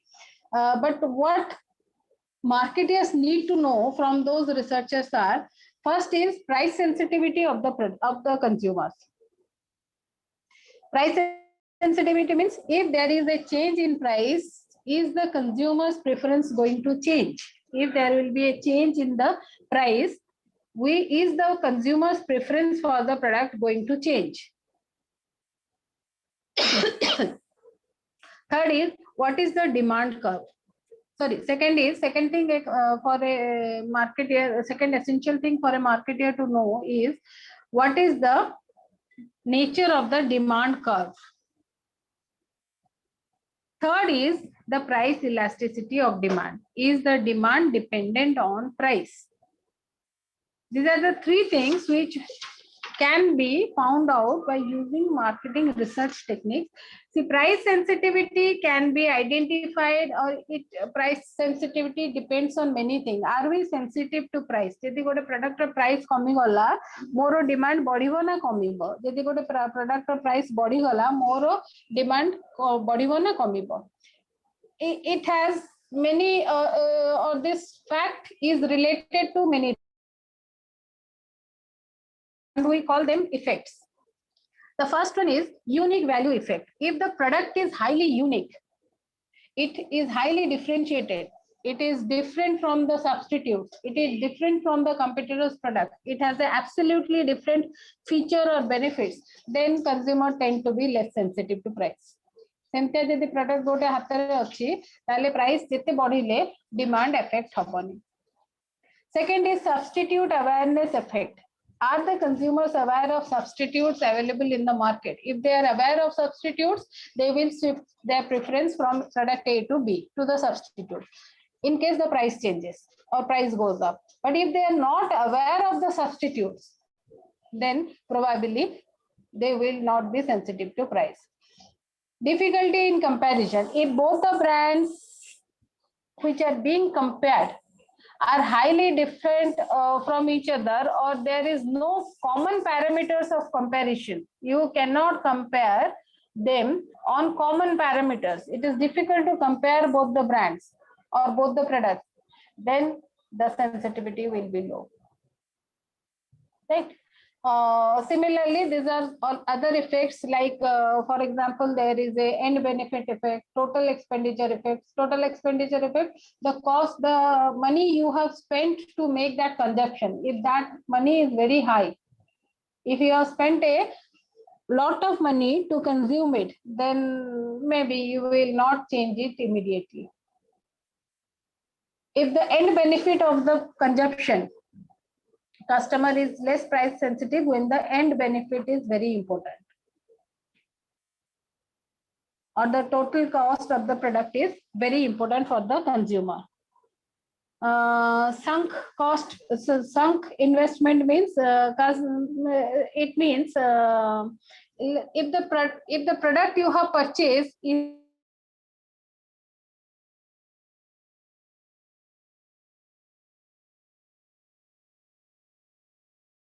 the refill the price of petrol is going up, diesel is going up, but we are less sensitive to it. Discussion बहुत होची, बंद होची, भारत बंद होची, ओडिशा बंद होची, strike होची, office, school, college छुट्टी होची, but is it affecting our consumption? Not to a great extent. कारण आमे जो पेट्रोल रो प्राइस बढ़ी गला 82 टंका रो 91 टंका हे गला, मु ताको कोडी यूज करची गोटे गाड़ी रे, and what is the level of investment in that vehicle? Few lakhs of rupees. Right. This is called sunk investment effect, when my consumption is an of some other consumptions. Paint जदि 700 टंका दे किनी ता refill ता जदि 80 टंका पड़िबो, I am bound to buy it. कारण 700 टंका paint को फोपड़ देबी, I will pay 80 rupees and buy a refill. Though I know that refills at lesser cost are available, pens at lesser cost are available, and I have a use and throw option at rupees 4, rupees 5. This is called sunk investment. Price quality effect. Right. When we consider that the price is very high or the quality is very high, the quality of the product is high, we are little bit insensitive to price. These are the price sensitivity cases, and while setting the price, the seller or the manufacturer has to analyze the demand and its determinants. Next is analyze the competitor's pricing. See, as I said, discuss what would be the competitor's response to your price? Tame price set kale, competitor will respond or may respond in three possible ways, three different ways, right? It might be highly non-reactive, jodi tar objective status quo thibo, ताको किछि फरक पड़ने कोन competitor आसिला से कोन price set करूची, सेटा सेही case रे सेही सिचुएशन रे हबो when a seller has good loyal consumer base, 1, product is highly satisfactory, 2, and they have to hold it. Say case they will remain indifferent to competitors' price. They will remain indifferent. So they react to competitors' price, right? Or the competitors might attract, or the competitors might compel you to leave the market. Or तमे जे price set करछो, your intention might be to compel the competitor to leave the market. जोड़ा में Jio case रे, Reliance Jio case रे discuss करले. Their objective or intention is to compel competitors to leave from the market, so they will price accordingly. सेमाने जेतेबेले गोटे low price रे market को enter करले, सेमाने भी estimate करिथिबे how will the competitors react. So while setting a price, it might come with 3 types of consequences. Tamo price ta gote price war initiate kari pare. Price war initiate thele either competitor tamotu low price set karibo, puni tame tatu low karibo, si puni tamotu low karibo, and in that case it might lead to losing market shares. Telecom industry re jota hela, after Reliance came into the industry, subsequently call tariff rates kame challe, to other companies ताको follow करके कि ताको react करिया पाएगा कमे challe, and few moved out. We have few players existing in the market. समस्त market share lose करी market छाड़ी देले आउ धीरे धीरे गोटे almost monopoly market condition type रा situation हे गला. They might attract new competitors. Your price might attract new competitors or might force existing competitors to leave the market, right? Whether both high price re tame enter karucha and you are successfully earning profit, this will tempt any competitor to come into the industry and do business. Next is selecting a pricing method. Quickly mo koi doji सब method guda kono kono. These details of these methods you can get from your materials, from the slide I will be sending, from anywhere in the Google. You write down pricing methods, you will get. Market penetration pricing. This is a method where the seller want to enter the market at a higher price. When the intention is to set a quality perception or value perception, सेतिकी बेले marketer कौन करियो market skimming price strategy use करियो, which means entering the market at a higher price and subsequently lower the price. आगे initially higher price रे enter करियो, गोटे quality किंबा value image establish करी दबो, ता against रे भलो profit earn करियो, तापरे जेतले तार high price high profit को देखि कि competitors से industry रे पसिबे, they will lower down the price. Lower down जेतले price कर दबो, competitor customers आउ ताकू छाड़ी के competitor जे high price रे enter करथबो ता पाखु जिबेनी. It will ensure that it is not losing the market share. बुझेला market skimming? Entering at a high price, establish a quality image, earn a good profit, and when competitors enter the industry, lower the price. This is called market skimming. तारो पूरा opposite method है penetration pricing. Penetration pricing is a method which is used in highly competitive markets. So you enter the market at a lower price, get a good market share. Your low price will compel some competitors to leave the industry, and then you increase your price. Market को दे low price रे you enter. Price जेतर low करिवो, जो माने price sensitive consumer थिबे से माने competitor रू तमो पाखो पळे आसीबे. जेतले कंपिटिटर कस्टमर तम पाखकु पळै आसीबे, किछिटा कंपिटिटर वीक कंपिटिटर से माने इंडस्ट्री छाडी की पळै जिबे, and then you increase your price. Third method is target return pricing. Depending on you are pricing the product depending on the return you want. केते return तमको दरकार तम investment रे, accordingly you are setting the price. Going rate pricing is जहा competitors are charging. एक number market जीव सबू आलू दुकानी पाखे आलू केजी है 10 टंका 3 केजी की 25 टंका. Ongoing rates, all selling at the same price. Markup pricing is here. This is a cost plus pricing strategy where you are selling the price or you are setting the price by fixing a markup to the cost. Markup है a percentage of either cost or the sell price. Saroj Sabath, yes, you want to say something? Okay. Markup pricing means you are adding some percentage of the cost to the cost and setting the price, or you are adding some percentage of the selling price to the cost and fixing up the price. Right. Markup is basically used in retailing industry. That means you layman language cost plus profit is the selling price. That profit is called the markup. Next is perceived value pricing. If your product is highly differentiated, if the product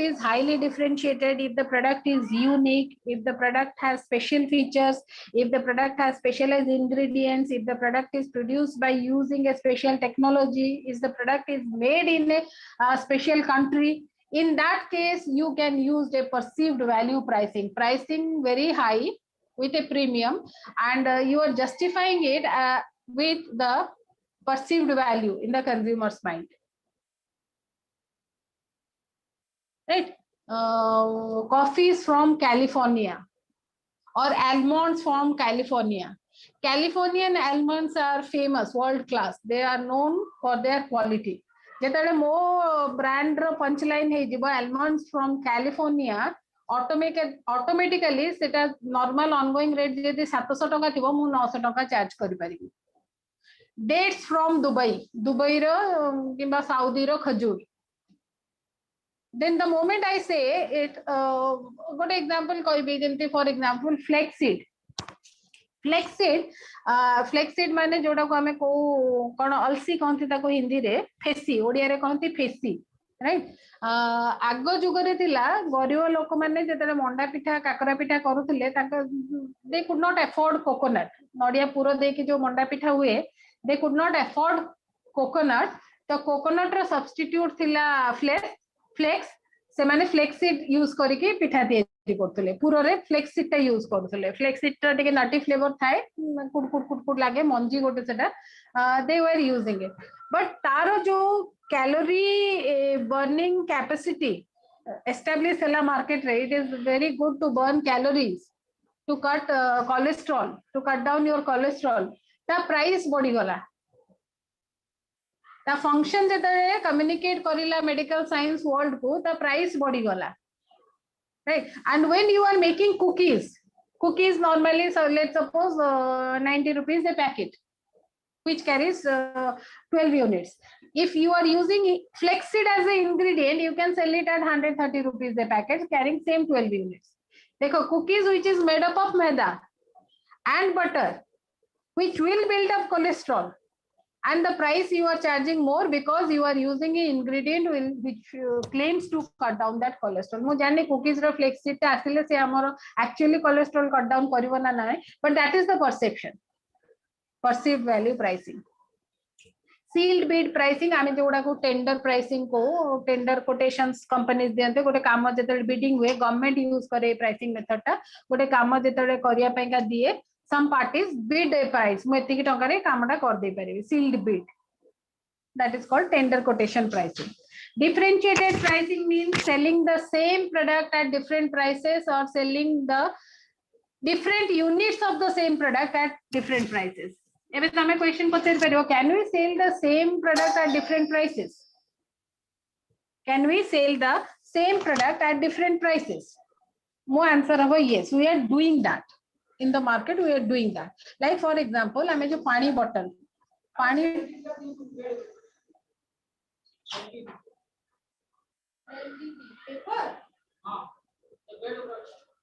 so what we are doing is what I was explaining which one okay differentiated pricing like for example water bottles packaged drinking water bottles the price MRP is 20 rupees but when you are going to Bhabani Mall's theater multiplexes what is the price you are paying what is the price you are paying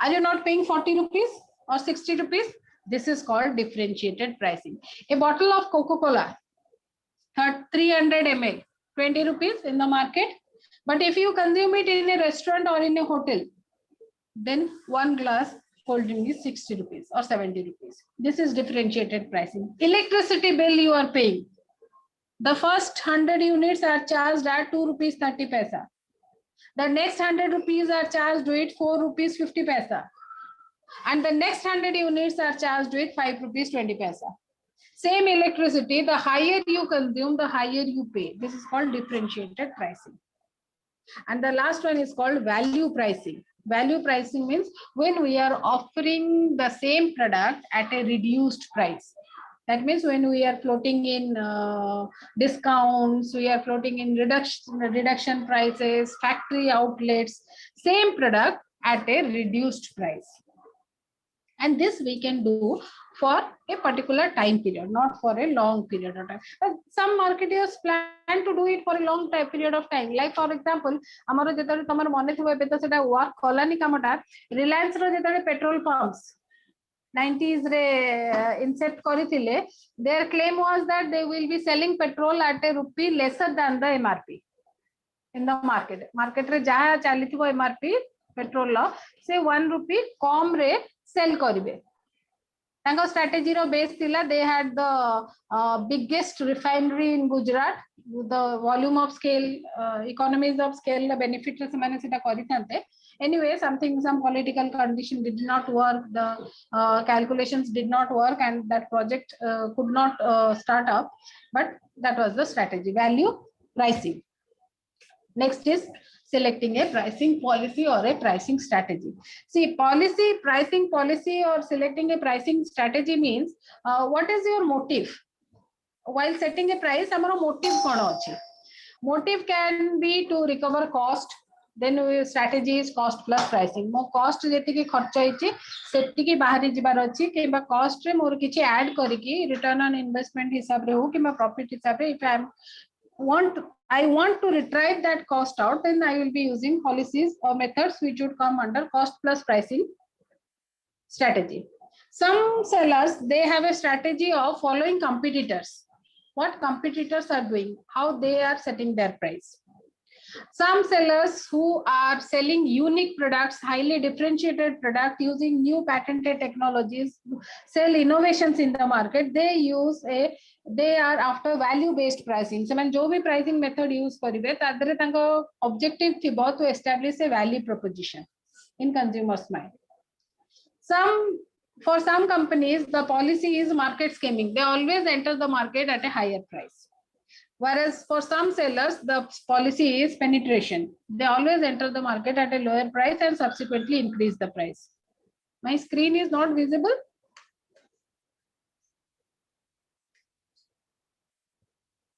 What happened? Let me check. Just a minute.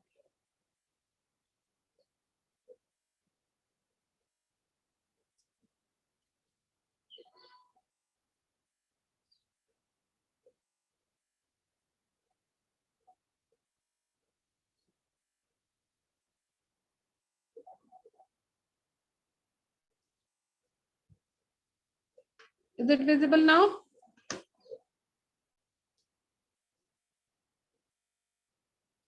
Is not visible? Yes. So first I may start call policy cost plus pricing, where the pricing policy is to retrieve the cost, take out the cost. Then some sellers, they use competition based pricing policy where they follow competitors' price. Some sellers, they want to establish a value proposition in the consumer's mind. So they use pricing methods which would be based on establishing value in the consumer's mind. Some sellers prefer to enter the market at a higher price and subsequently lower the price. That is called market skimming pricing. That is the policy. The policy of penetration pricing means entering the market at a lower price, then increasing the price.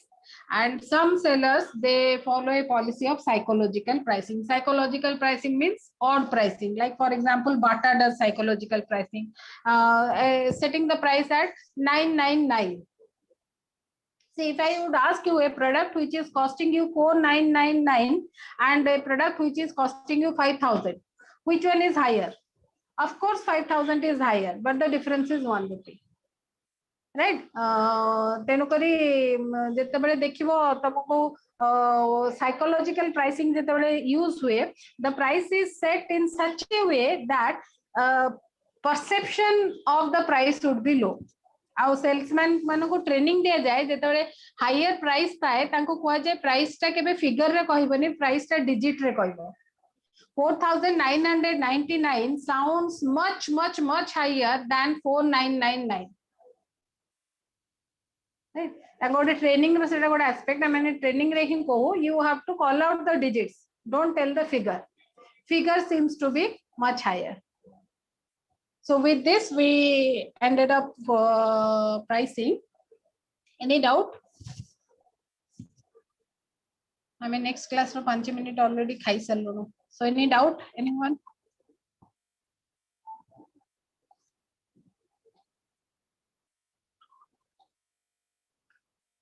Okay. So should I call it a day?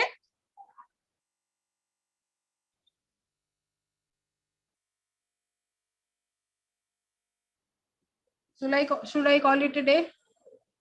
questions for the exam. See, for the examination, rather I would say go to the website. Website re most probable questions kichita prati module hi ke achi that you can set as that you can follow and go by.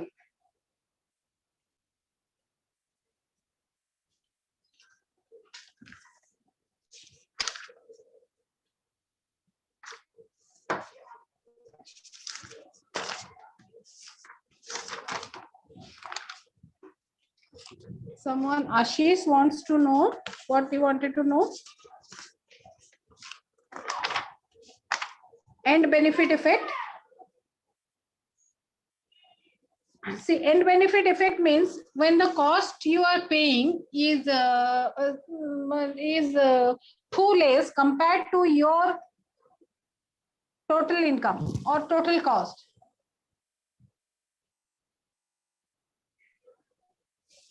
Means if, let's suppose, the cost you have incurred to consume that product is too less compared to your whole consumption. Like for example, यदि तमे गोटे television TV टे किनिलो आउ घरे ने कि install कला पर देखिलो जे तारो स्क्रीन क्लैरिटी आसुनी कोन करिवो?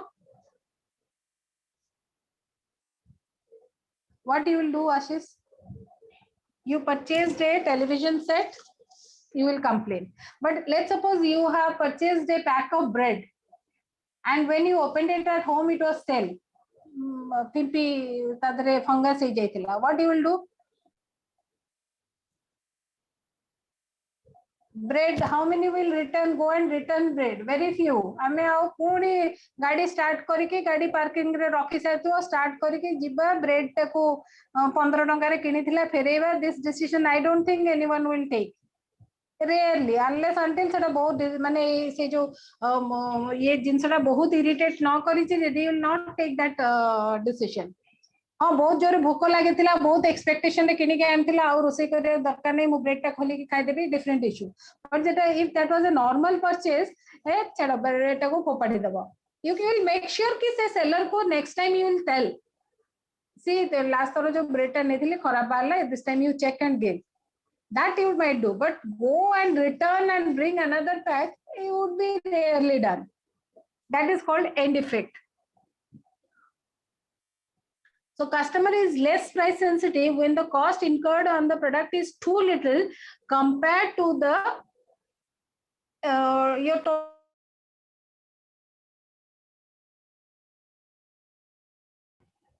Right?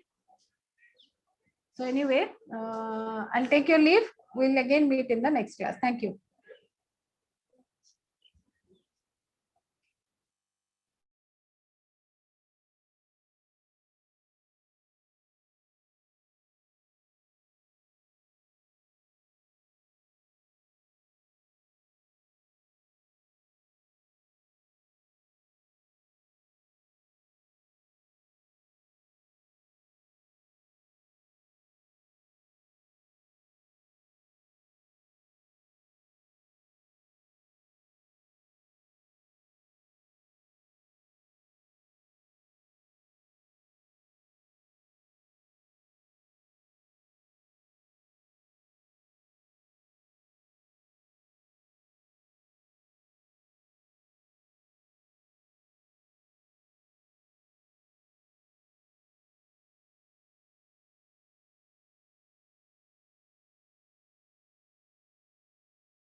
Happy evening, everyone.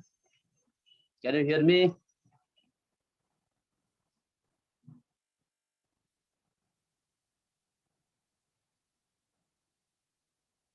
Okay. Is my voice clear?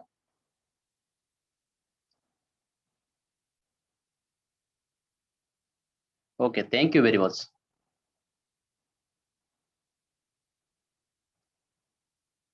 Thank you so much.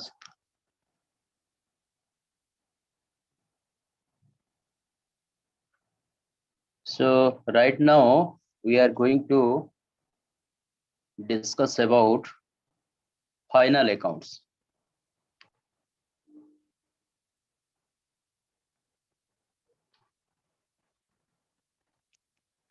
So we'll prepare the final accounts of sole trader.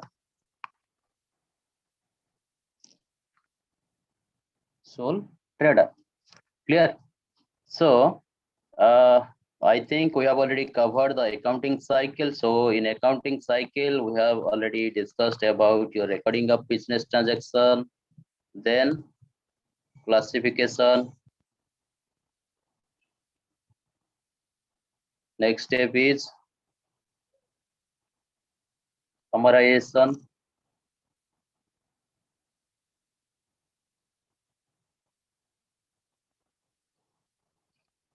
Interpretation of results.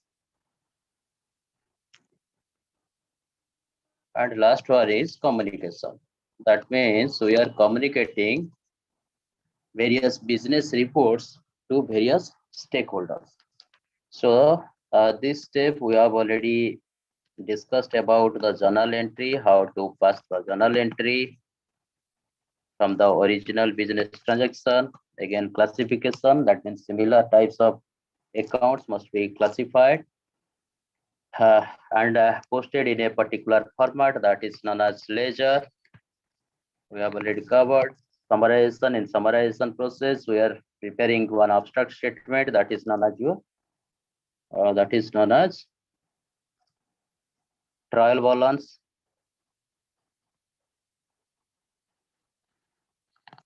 So whenever we are going to discuss about interpretation of result, here we are going to prepare the final accounts of sole trader. So this final accounts is otherwise known as the preparation of a financial statement. Financial statement of a business concern. So here business concern is your sole trader. Sole trader. Okay. So after preparation of final accounts, means a financial statement, we can communicate to various parties about our income, or you can say profit. That's why you need to prepare profit and loss account. Again, about our position. So for position, we need to prepare balance sheet. Clear? So this step we'll discuss today. This is the final step. Final step. Okay. So here, whenever we are talking about final accounts, first we must understand what are the business concerns. So for preparation of final accounts, in case of sole trader or sole trading concern, we can say there are two types of sole trading concern.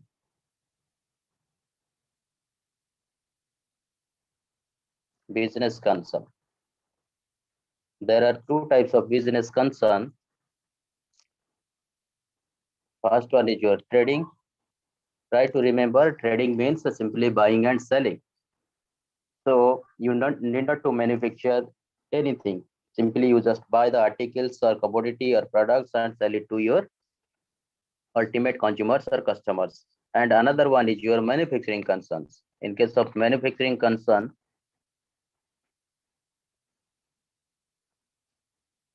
this is trading concern. This one is manufacturing concern. So in case of manufacturing concern, they procure the raw material, they utilize their labor with the help of some machinery or process in order to get output or end result. And that end result is known as the finished goods. So after production of finished goods, they can sell it to retailers or directly to the customers, wholesaler, retailer, customers, etc. So in case of trading concerns, again, we are going to prepare the final account. And for non-trading concern also, we can prepare final accounts. So for trading concern, what are the components of final accounts? Try to remember. First one is your trading account. Second one is the EL account, profit and loss account, and third one is the balance sheet. Third one is the balance sheet. Okay. So in case of manufacturing concern, first we need to prepare manufacturing account. Then we have to prepare trading account. Then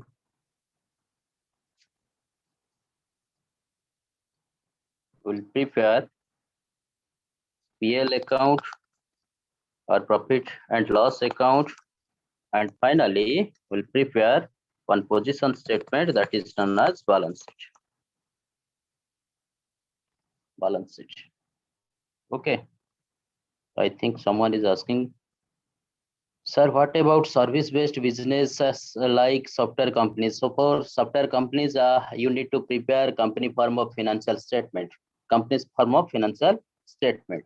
So for that, actually, you need to follow the Schedule 3 of Companies Act 2013. Format of financial statement is there. As per the format of financial statement, you can put the entire information there in order to get your result. So it is very similar to actually, you can say, sole trading concern, but the format is different. Format is different. It is already prescribed under your Schedule 3 of Companies Act 2013. You can also find it in your Google. You just search Schedule 3 Companies Act 2013. You can able to get the PDF format of financial statement of company. Clear? So in your syllabus, particularly in financial accounting, we are going to prepare the final accounts of sole trading concern or sole trader. Clear? So let us discuss about the trading concerns, how to prepare the final accounts.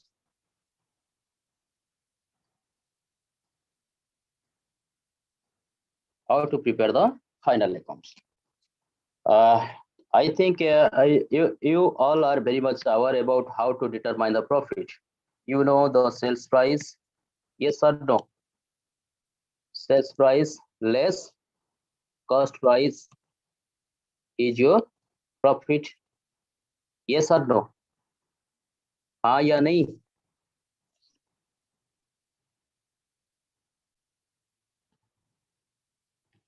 Sales price less cost price is profit.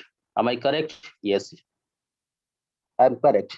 That means here you can say your sales price is greater than cost price.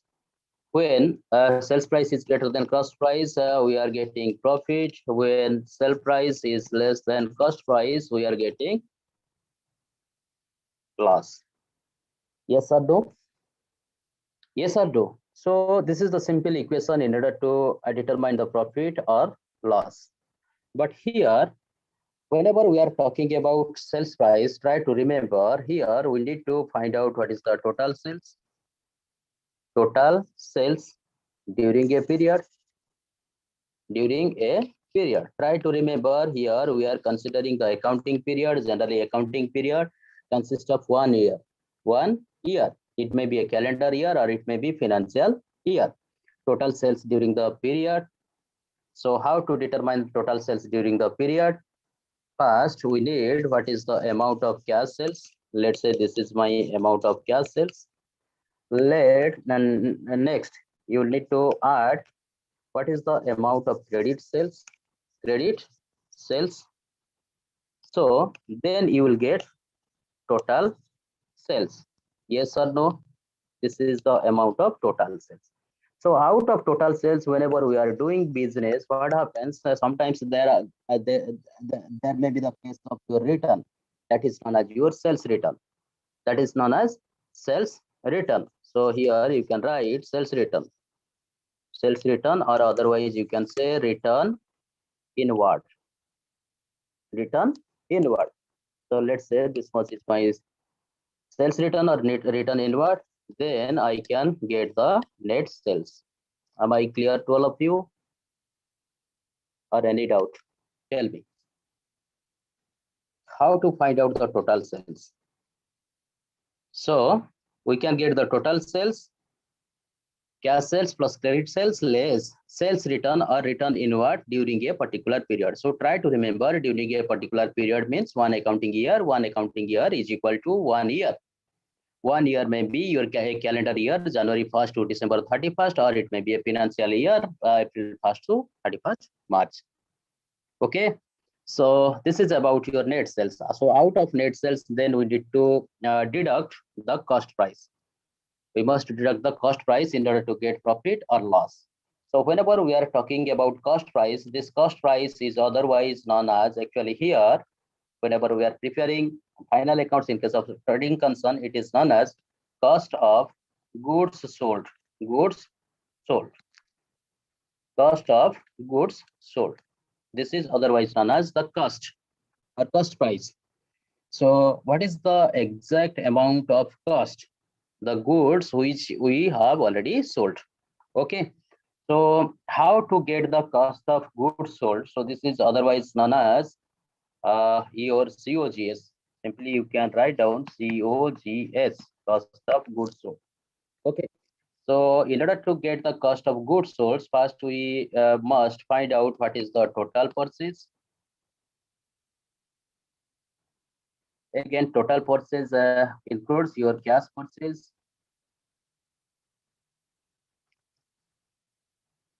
Total purchase includes cash purchase plus credit purchase. So whenever we are doing business, we are also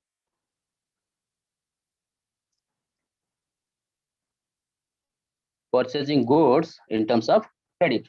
So total purchase includes cash purchase plus credit purchase less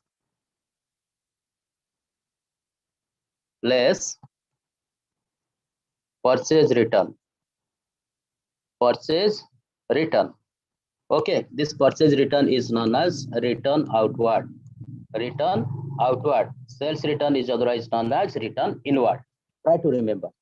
So total amount of cash purchase during a particular period means during a particular year, accounting year, plus total amount of credit purchase less how much we have already returned to our suppliers. So this is the total purchase.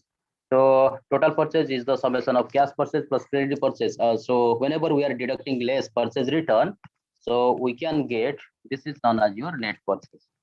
Net purchase. Again, I am simplifying here. This particular equation is that, so in order to find out the total purchase, first we need to find out what is the total cash purchase. Let's say this is the amount of cash purchase, or credit purchase, amount of credit purchase. Let's say this is the amount of credit purchase.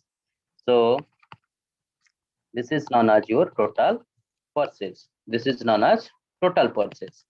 So less purchase return, if any, purchase return or return outward. Okay, so purchase return or return outward. Then we can get net purchase. Net purchase. So let's say this is my amount of net purchase. This is my amount of net purchase. So why I am saying actually how to determine the cost of goods sold. So in order to calculate the cost of goods sold, or in order to determine the cost of goods sold, what we'll do actually here, first we must find out what is the amount of net purchase. So this is the amount of net purchase we have already taken from here. Then what we need to add, we need to add the opening stock, if any. That means stock at the beginning of the year, opening stock, if any. Next we need to add direct expenses, direct expenses, if any. Okay, so what is it? Then we need to deduct what is we'll deduct what is the amount of closing stock. That means stock at the end of the period, end of the period. So let's say you are taking the accounting year as your calendar year. So January 1st to 31st December. So the stock available at January 1st is known as your opening stock, and the stock available at the December 31st is known as the closing stock for the period. So let's say this is the amount of my closing stock. So I will deduct from here. So after deducting, what I will get? I will get COGS, cost of goods sold. Are you getting? Are you getting? Yes or no? Any doubt? So this is as for your simple equation. That means sales price minus cost price is equal to profit, or sales price minus cost price is equal to loss when cost price is more than the sales price. So someone is asking, sir, what is direct expenses? So for the time being, just remember direct expenses means these are those expenses which are directly involved in the trading process. Trading process. Okay, so I'll discuss in detail about what are the direct expenses and what are the indirect expenses in detail also. So try to remember, just remember what is direct expenses. So simply direct expenses means these are those expenses which are directly involved to the trading process. Trading process. Trading means what? Buying and selling. If it is a manufacturing concerns, these are those expenses which are directly involved to the manufacturing process. Manufacturing process. So this is all about your direct expenses. So here, this is the COGS. Yes or no? In the previous page, we have already calculated what is the net sales. Here, by considering net purchases, we have already calculated what is COGS. Yes or no? So simply here I am writing, so net sales, let's say this much, less COGS, cost of goods sold, this much. So what we'll get? What we are getting, that is known as your gross profit or gross income. Gross profit or gross income. You can ask me, sir, gross loss may be there. Yes, gross loss will be there if your COGS is more than the net sales. Like whenever we are saying that selling price is greater than cost price, then there is profit. When selling price is less than cost price, then there is loss. Exactly. When net sales is greater than COGS, then there is the question of GP, gross profit. When net sales is less than COGS, then gross loss is there. Clear? So we are getting the gross profit or gross loss, or you can say gross loss. Clear? So out of gross profit or gross loss, what we'll do? Again, we need to deduct what are the indirect expenses. Indirect expenses, all indirect expenses. After deducting all indirect expenses, what we'll get? Net operating profit. Okay, net operating profit.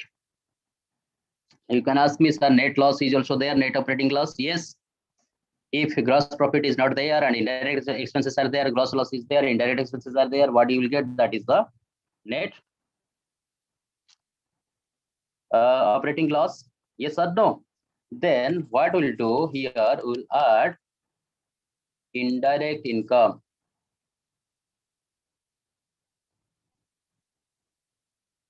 These indirect income are otherwise known as non-operating income. Non-operating income. So after adding that, you can able to get net income. And someone was asking in my first class or second class, I think, sir, what is the difference between profit and income? So this is the amount of your net income or net loss. Net income or net loss. Are you getting? Or any doubt? If you have any doubt, you can ask me right now. Yes, sir. So here I have already used 3 words. Or what is that? One word is relating to direct expenses, and second one is relating to indirect expenses, and third one is relating to your indirect income. Indirect income. So I will explain these 3 terms in detail, but except these 3 terms, if you have any doubt or any queries relating to others, you can ask me. So these are the basic equation we are using whenever we are determining your sales price and cost price. Yes or no? हाँ या नहीं? Any doubt?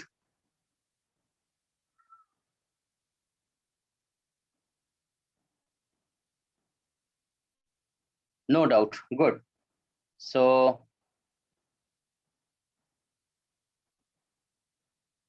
this is the net income. Okay. So 3 terms I want to discuss here. So first one is your direct expenses. Second one is your indirect expenses.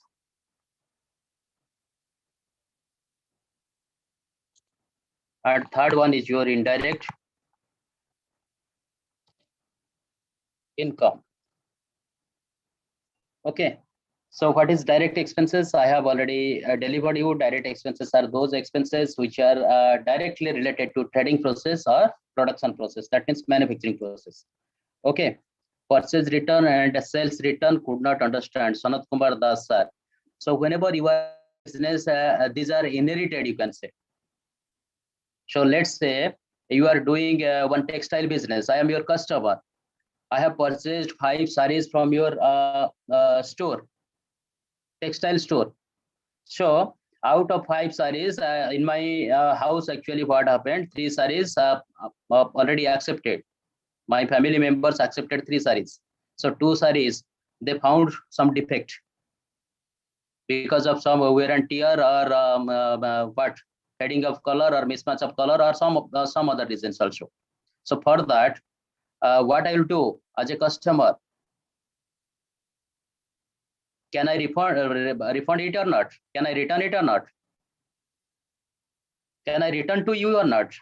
Yes, I can return to you. So whenever I am exactly whenever you are doing business, you are selling something. So whenever you are selling something, there is the expectation that you will get some return.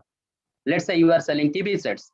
So out of 100 TV sets, what happens actually in 1 or 2 TV sets, your picture tube or what you can say, motherboard problem is there. What your customer will do?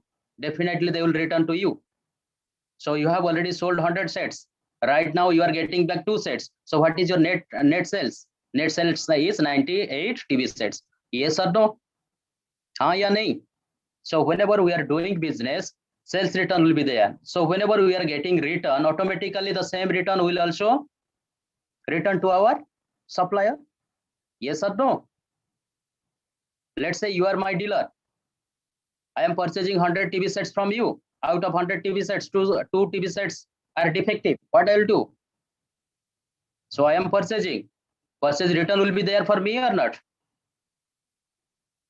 Okay. So sales return and purchase return will be always there. So what are the direct expenses actually? Direct expenses are, look here, whenever we are doing business, so let's say this is the place of our business. This is the place of our business. Okay. So this is the place of our business. So what we are doing actually, we are a trading concern. We are a trading concern. So in trading concerns, what we are doing, we are purchasing or we are buying. Then we are what we are doing, we are selling. So this is the, let's say, this is the particular point where you are buying. Okay. Where you are buying. So this is a particular place. So from point of buying up to your office means that, let's say here you have one house. This house is known as your warehouse. warehouse, or otherwise we can say go down. Yes or no? हाँ या नहीं? So whenever we are purchasing, where we are storing them, in our warehouse or go down. So this is your warehouse. So from the point of buying till to the warehouse, what are the expenses you are incurring? What are the expenses you are incurring? These all are known as your direct expenses. These all are known as direct expenses relating to your what? Trading concern. Trading concern. Trading activities. These are the direct expenses. But let's say this is your warehouse and here this is your store. This is your store. Store means you can say your office or your shop or your establishment. So here we are saying that this is your shop. So from here to your shop and to the selling. Selling means we are selling to whom? Selling to customer.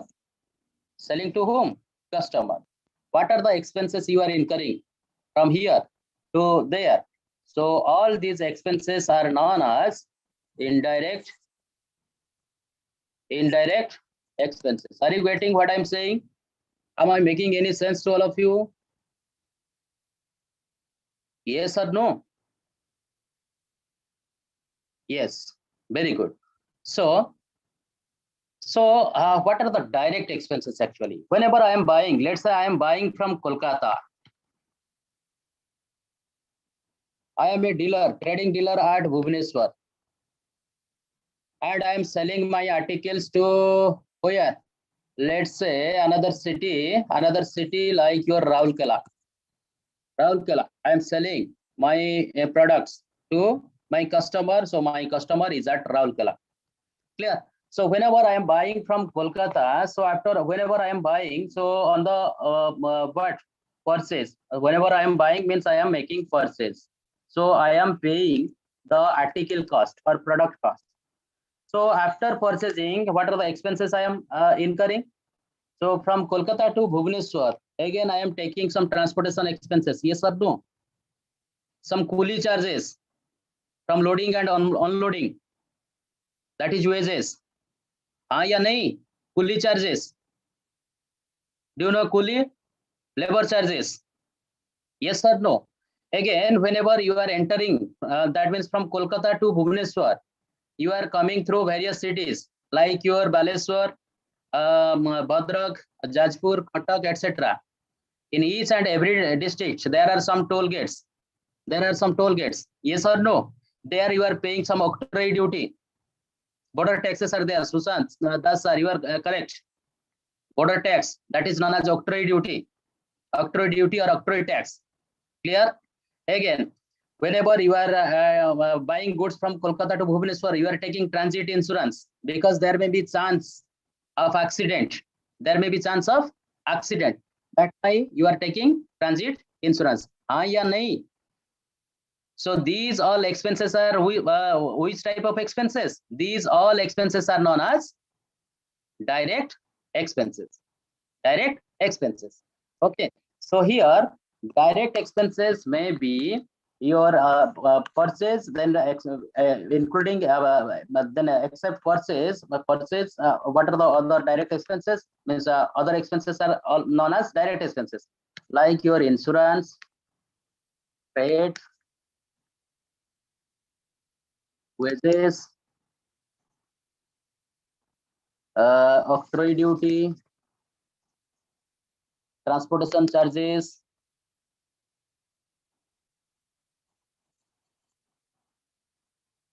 Okay, so these all are others like your fuels. These all are coming under direct expenses. Direct expenses. Clear? Then what are the indirect expenses? What are the indirect expenses? So these expenses from the point of your office to the point of customer. This is your end user.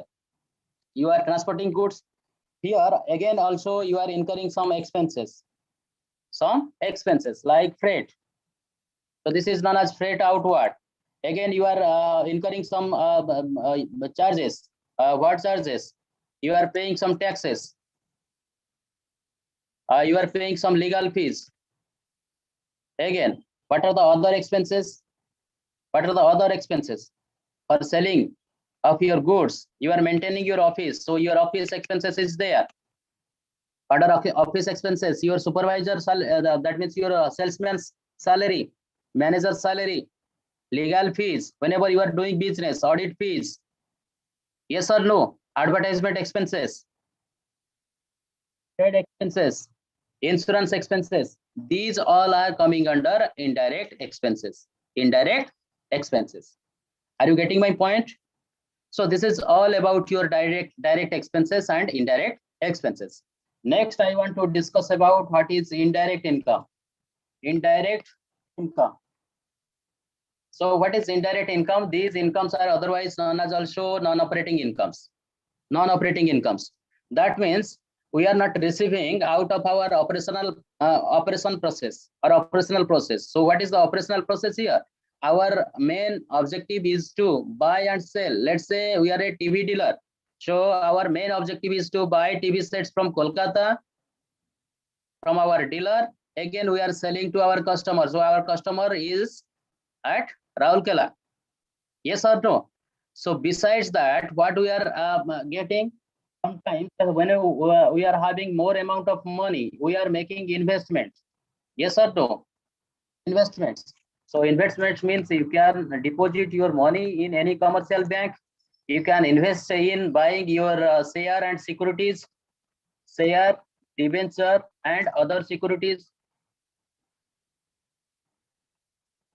Again, you can go for your what? Sometimes we are also collecting some rent, etc. So in deposit we are getting interest, in share, debenture, etc. What we are getting? We are getting dividend, as well as we are getting also interest, and we are receiving the rent. Whenever you are let out your factory or let out your some portion of your office to others, you are getting rent. So these rents are coming under indirect income. So indirect income are those incomes of which are not belongs to the operational income or operating income of the business. Operating income of the business. So whenever we are getting these incomes, so these incomes are also part of the business income. That's why after getting the operating profit or operating income, non-operating income or indirect income will be added back in order to get what is the net income for the period. Net income for the period. So try to remember. Here we are going to find out the income for a particular period. Particular period means 1 year. So during 1 year, how we will consider the entire amount of sales, purchases, expenses, other incomes, etc. After considering all business transactions, then we can able to ascertain what is the net income for the business. Net income for the business. Are you getting what I'm saying? Am I audible to all of you? Okay. So this is the indirect income. So what we'll do right now is that we are going to prepare the trading and profit and loss account. So here I am giving you one example. Just tell me what is the amount of COGS, cost of goods sold. You have to calculate. So here I am writing my net purchase during the year. Net purchase during the year is 5 lakh. Then closing stock is 50,000. Opening stock is 1 lakh. Then octroi, amount of octroi is 10,000.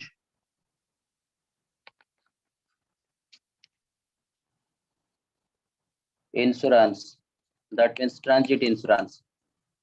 Transit insurance is given 15,000. Labor charges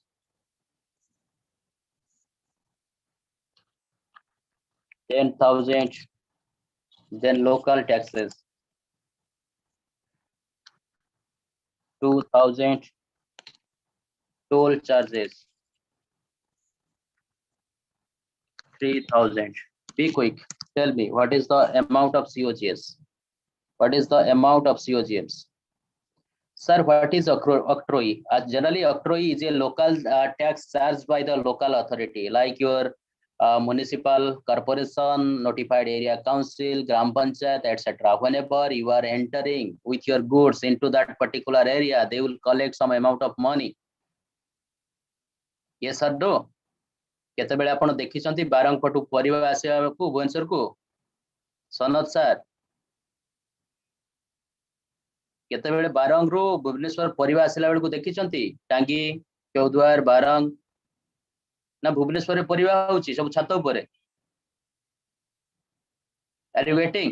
So when they are entering into the city, before that, right now at Nandankanan, before Nandankanan, they are paying some taxes. These are known as your local taxes. So local taxes are collected by your municipal corporation. In Bhubaneswar, BMC is there. Bhubaneswar Municipal Corporation is there. So these are the local taxes, or you can say octroi. So octroi are the local charges levied by the local authority. Local authority like municipal corporation, gram panchayat, notified area council. Okay. So these are the octroi duty or octroi charges. Any more doubt? Tell me, what is the COGS? Be quick.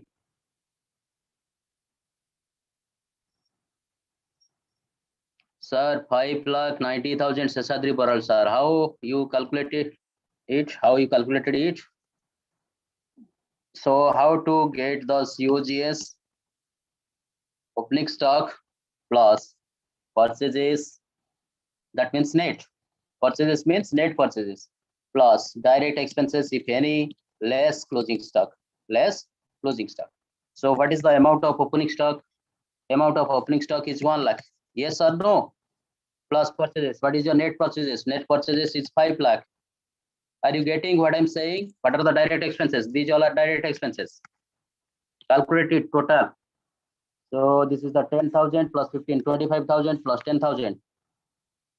25 plus 10, 35, 35 plus 5. 40,000 is your direct expenses. Yes or no? Less closing stock. What is the amount of closing stock? 50,000. 50,000. Calculate it. 6 lakh 40 minus 50. 6 lakh 40,000 minus 50,000. What is the amount? Total amount is rupees 5 lakh 90,000. You are correct. You are correct.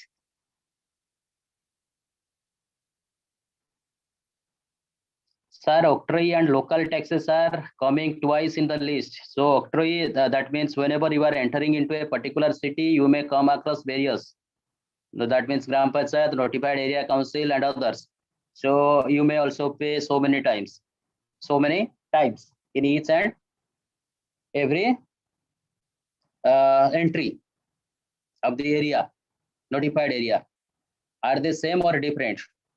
So try to remember, local taxes are collected by the local authorities. So again, octroi taxes are also collected by the local authorities, but they must collected by the what? Registered local authorities like your municipal corporation, notified area council, and others local authorities.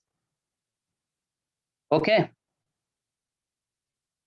So local taxes, try to remember, local taxes is also direct expenses. So this is the COGS, 5,90,000. So here, let's say here again, I am giving you my net sales. So my net sales during the year here is, let's say 7,50,000. What will be my gross profit? Tell me. So here net sales is 7,50,000. What is the gross profit? Gross profit is the net sales less COGS. Yes or no? So 7,50,000 minus 5,90,000. What is the amount? What is the amount?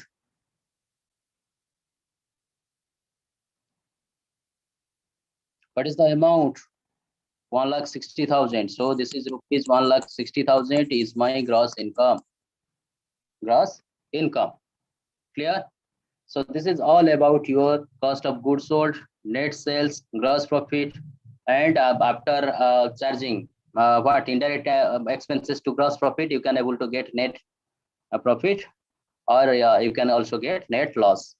Okay, so here directly I'm going to prepare the trading and PL account. So here first we know what is the format of trading PL as well as balance sheet.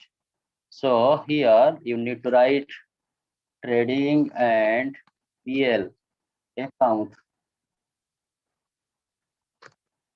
of name of the business entity for the year ended date 31st March 2020, 31st December 2019, like that.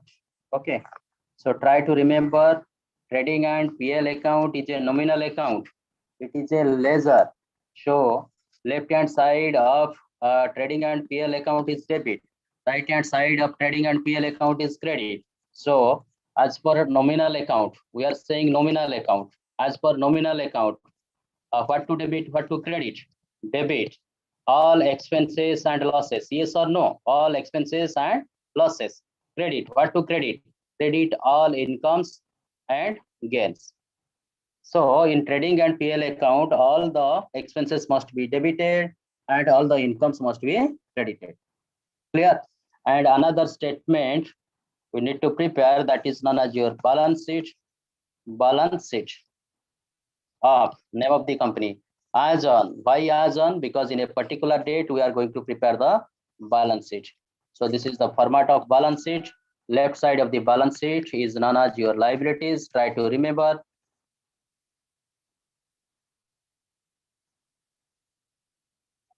Liabilities, this is the amount in rupees. Here it is assets in rupees. Okay.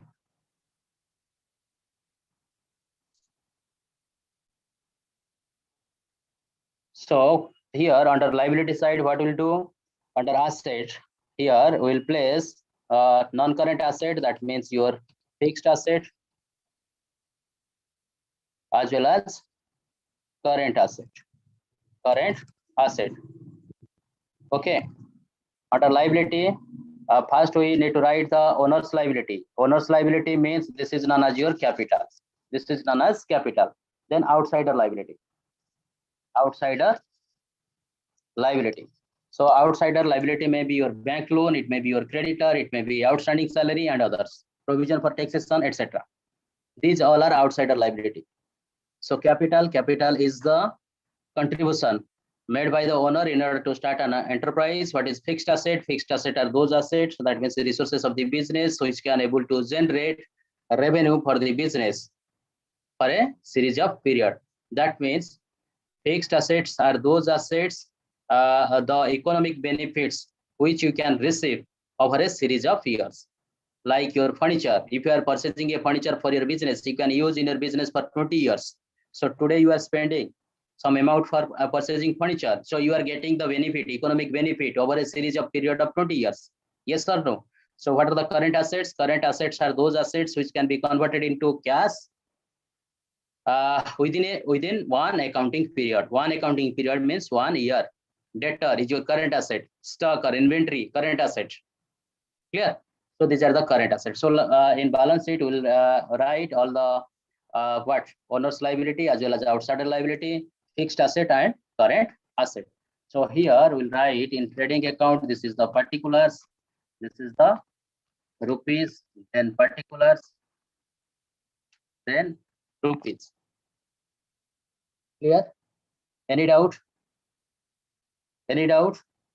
So in trading account, what we can write? Look here. So debit side will always start with 2. So 2 opening stock. 2 opening stock. Let's say this is the amount of opening stock. So then 2 purchases. We are purchasing something. So purchases, purchase account. So from purchase, again we are deducting purchase return. So purchase return. This is the amount of purchase. This is the amount of purchase return. So this is the total amount of net purchase. Then 2 direct expenses. Direct expenses like your wages, octroi, freight, inward, others. So all direct expenses. So these all are direct expenses. Okay, here in credit side, we are writing the sales. So this is the amount of sales. Let's say sales means total sales. Cash sales plus credit sales less sales return, less sales return. What we are getting? We are getting net sales. So write the net sales in the outer column. Then next one is your by closing stock. Closing stock. Okay, let's say this is the amount of your closing stock. So the difference, what you will get? What will get out of this two? It will make the difference. Look here. Here, cost of goods sold means what? Opening stock plus purchases plus direct expenses less closing stock. So here, opening stock plus purchases, opening stock plus purchases plus direct expenses. This portion. Okay. Along with this person, less closing stock. That's why you are putting them credit side. Debit को कम करिया पे कौन हमें करिवा credit करिवा credit को कम करिया पे कौन करिवा debit करिवा. So this plus this minus. Okay, what we are getting COGS. Yes or no? Then this is the net sale. So net sale minus COGS. What we are getting? We are getting to gross profit. If that means your net sales is less and COGS is more, cost of goods is more, what will get? Will get by gross loss. If we look at this one, this particular equation we have already placed in the format, ledger format. So whenever we are finding out the COGS is the opening stock plus purchases plus direct expenses less closing stock. Look here. So in trading and PL account, opening stock plus purchases means net purchases. Purchase account minus total purchase minus purchase return, net purchases plus direct expenses less closing stock. What we are getting? We are getting opening stock. So then net sales minus COGS. What we are getting? We are getting gross profit if net sales is more than the COGS. If COGS is more than net sales, what will get? Gross loss. What will get? Gross loss. So if it is gross profit, that gross profit must be carry forward. Here we are making the balance. So here I can write the gross profit actually. Let's say here I am writing the gross profit to gross profit. So this is the amount of your gross profit. Again, this gross profit will be carry forward to the PL account. So after this mark, the below part is known as your PL account, profit and loss account. So here by gross profit. Then to indirect expenses, all indirect expenses. Put your indirect expenses here, all indirect expenses. So this is the all indirect expenses, gross profit minus indirect expenses. If indirect income any, here you just put indirect income. This is the amount of indirect income. So gross profit plus indirect income, make it total. You'll get this is the amount less indirect expenses. What will get? If your income is more than the indirect expenses, then you will get net profit. So this is the amount of net profit. If your indirect income is less than your indirect expenses, then you will get net loss. So here is the amount of net loss. Yeah. So if profit will be there, then who will enjoy the profit? Automatically this profit belongs to the owner. So here we'll add net profit if any. If net loss is there, we have to deduct it. Net loss, less not net loss. Okay, then add all the assets and all the liabilities. What you'll get? All the assets and liabilities will be tallied. So this is the format of trading and PL as well as balance sheet. Any doubt? Any doubt?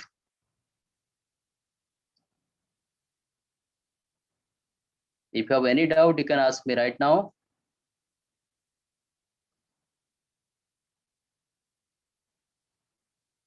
From the equation, simply I am placing all the items in T format. T format means ledger format. Capital is account is taken from capital ledger. Why capital ledger? Because from the ledger we have already prepared the trial balance. In trial balance, we are also mentioning the capital account. So simply from the trial balance, we'll take the capital account. Are you getting? Okay. What else? Okay. So here I am taking one small question. So we are going to prepare the trading PL as well as balance sheet. Okay. So what is the question? From the following trial balance of Ansuman Limited,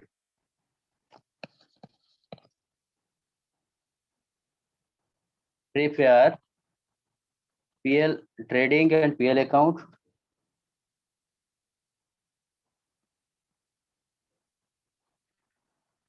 Trading and PL account and balance sheet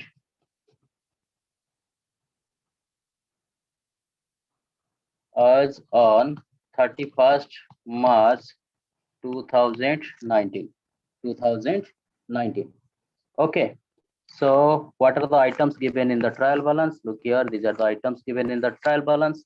So here it is the particulars. This is the debit amount, this is the credit amount in terms of rupees, Okay. So here capital amount is given. Capital is the credit balance. Let's say capital is given 5 lakh. Then sales is given. 2 lakh. Purchase is given. Purchase is the debit. So let's say purchase is 3 lakh. Then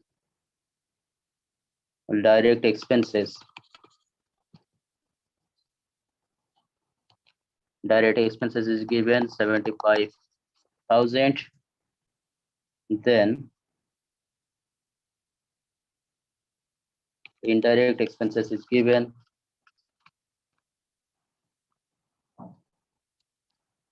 that is 25,000.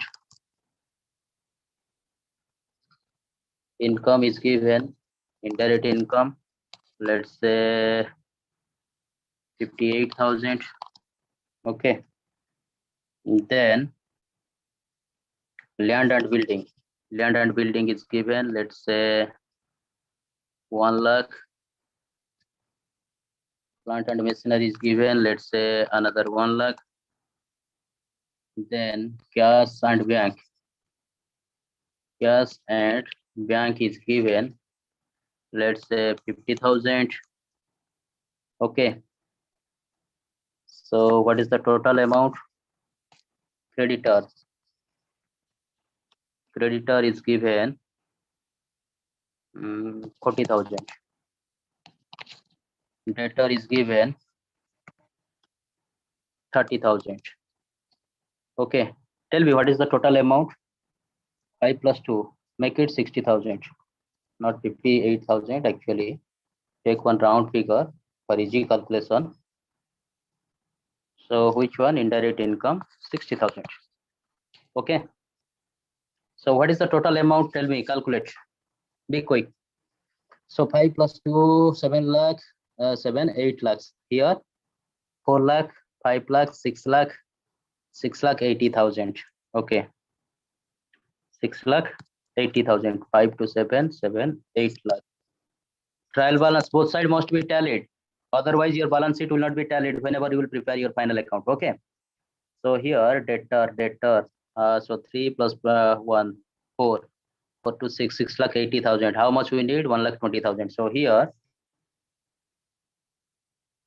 furniture and fixture. Right. Furniture and fixture 1,20,000. हो गया 8 lakh.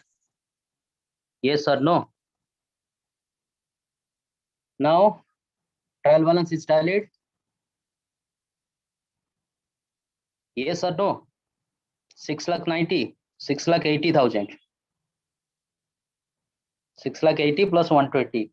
That is 8 lakh. Okay.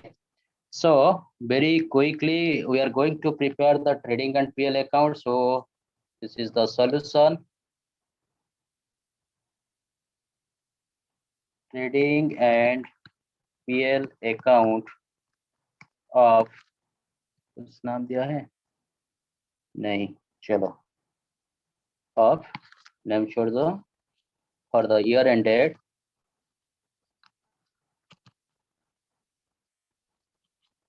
31st March 2019. Try to remember the upper part is the trading account, the lower part is the PL account. So debit, here it is credit, particulars, this is rupees, particulars, this is rupees.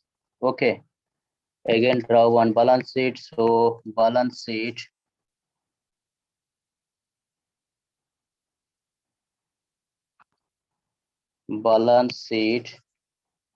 of name is not there, so leave it, as on 31st March 2019.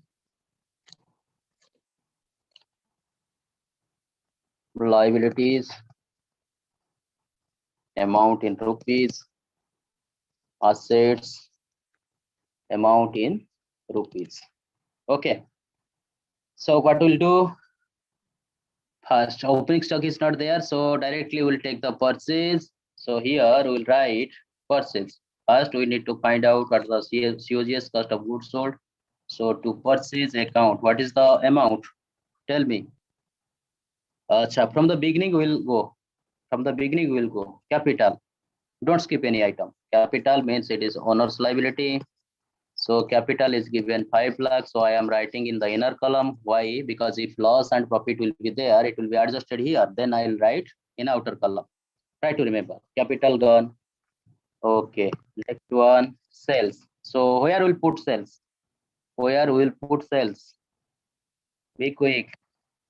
By sales. Credit side of trading account. By sales account. What is the amount? 2 lakh. So here it is 2 lakh. Then what is the next item? Purchases. So purchases means debit side, purchase account. What is the amount? Purchase is 3 lakh. So here we can write 3 lakh because purchase return is not there. Then direct expenses, trading item.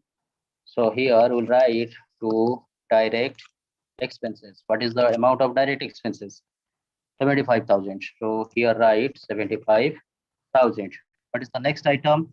Indirect expenses. Indirect expenses 20,000. So we'll write the indirect expenses, leave it here up to this, let's say trading account. So here we'll write to indirect expenses. What is the amount of indirect expenses? I think 25,000. Yes or no? 25,000. So what is the amount of indirect income? 60,000. So amount of indirect income 60,000. Yeah, PL account credit side item by indirect income amount is 60,000. Then what is next? Furniture and fixture. So here in asset fixed asset we can write furniture and fixture. What is the amount? 1,20,000. Then what is next item? Land and building. So here can write land and building. What is the amount of land and building? 1 lakh. Plant and machinery 1 lakh. Land and building asset. So here we are writing in asset. Then plant and machinery is also 1 lakh. What else? Plant and machinery gone. Cash and bank balance. This is the current asset. So here we can write cash and bank. What is the amount? Cash and bank balance 50,000. So 50,000 is the amount. Next, creditor. Creditor means it is a liability. It is a liability, outsider liability. So here we'll write creditor. So what is the amount of creditor? 40,000. Debtor is 30,000. So here I'll write 30,000. Debtor is the current asset. So debtor is 40,000, I think. Sorry, Debtor is 30,000, creditor is 40,000. Debtor is 30,000, creditor is 40,000. So debtor 30,000, creditor 40,000. Clear? So all the items from the trial balance we have already record in trading and PL account as well as balance sheet. Yes or no? Yes or no? Some charts are there. FF means furniture and fixture. Pradyumna Sahu sir. FF furniture and fixtures. Okay. So we have already recorded all the items from the trial balance in our trading PL as well as balance sheet. All the items we have already taken from this trial balance. Yes or no? So trial balance already agreed. Agreed means tallied. Total debit is equal to total credit. So right now, automatically we'll balance the ledger account first, trading account, then PL account. Then we'll make the balance of balance sheet. So what is the total sales? Total sales is 2 lakh. What is the total versus debit side? So debit side is more here. So 3,75,000. So that means there is gross loss by gross loss. By gross loss. That means your expenses is more than your income. Sales is 2 lakhs, but your purchases and direct expenses are more. That's why gross loss is there. Yes or no? So what is the amount of gross loss? 3,70,000, 1,75,000. Good. Correct answer. So this is the total is 3,75,000. Clear? Now this gross loss, amount of gross loss must be transferred to PL account. So in debit side, I will show it as to gross loss brought down. So what is the amount? 1,75,000. So if gross loss is there, that means here this side is more, this side is more. 1,75,000 plus 25. Total is your 2 lakh. Debit side is more. Again, credit side. In credit side, indirect income is 60,000. Then what is the amount of net loss? Tell me. Net loss. What is the amount of net loss? Someone is asking something. Acha, 1,40,000. Good. So net loss is 1,40,000. How we are calculating net loss? So 2 lakh minus 60,000. This is your 1,40,000. This is the net loss. So total, both side total is 2 lakh. So net loss, if loss will be there, who will bear the loss? Who will bear the loss? Okay. Owner's contribution, that means capital. So it will be deducted from the capital. Net loss is there. What is the amount of net loss? 1,40,000.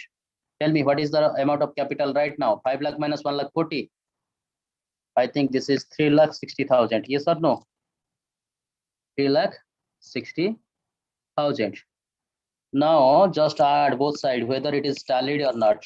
If it is not tallied, that means we have committed some mistake. So 3,60,000 plus 40, total is your 4 lakh. In debit side, calculate whether it is 4 lakh or not. Sorry, asset side, tallied, sir. Automatically it will be tallied. Are you getting how to prepare PL account as well as balance sheet? Any doubt? So try to remember, this is just a vanilla version. Vanilla means plain, no flavor is there. So next class we will discuss by taking some adjustments, more adjustments, whenever we'll prepare the trading PL as well as balance sheet. Trading PL as well as balance sheet, no doubt. Jyoti Jaimala, gross loss brought down. What gross loss brought down? Gross loss is there. So gross loss BD means gross loss brought down. That means we have here gross loss carried down or gross loss transferred. By gross loss, here you can write by gross loss transferred to PL account. Gross loss transferred to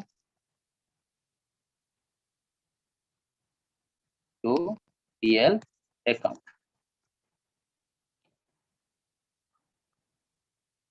Any more doubt? Okay, thank you very much. So next class will again take some more adjustments for preparation of your final accounts. That means trading PL as well as balance sheet. Okay. So then we'll see whether our balance sheet will be tallied or not. Okay, automatically it will be tallied. So thank you very much for today. If you have any query or any doubt, you can ask me right now. Otherwise, we will wind up the session.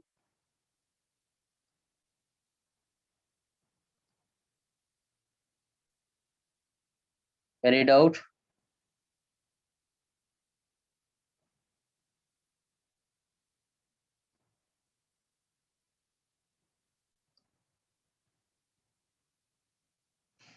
Okay. So shall we wind up the session?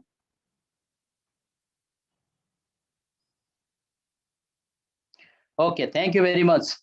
So good night to everyone. Stay safe and stay blessed. So God bless you all. Thank you so much.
Okay, good evening to all my dear students.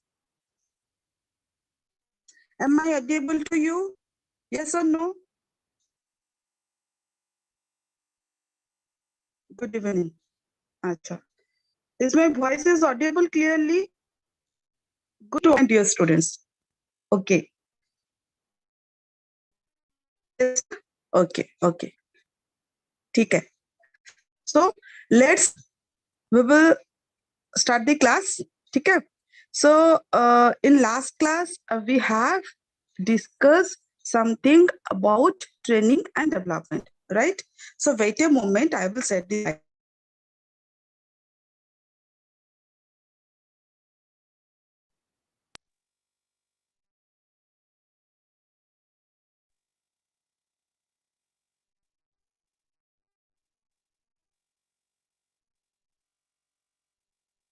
okay. Okay, tell me, is it visible to you? Visible, my dear students? Slide is visible to you?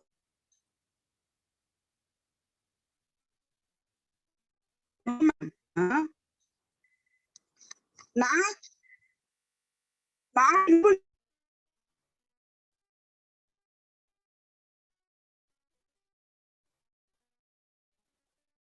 Yes, it's visible. Okay. Let's start the class.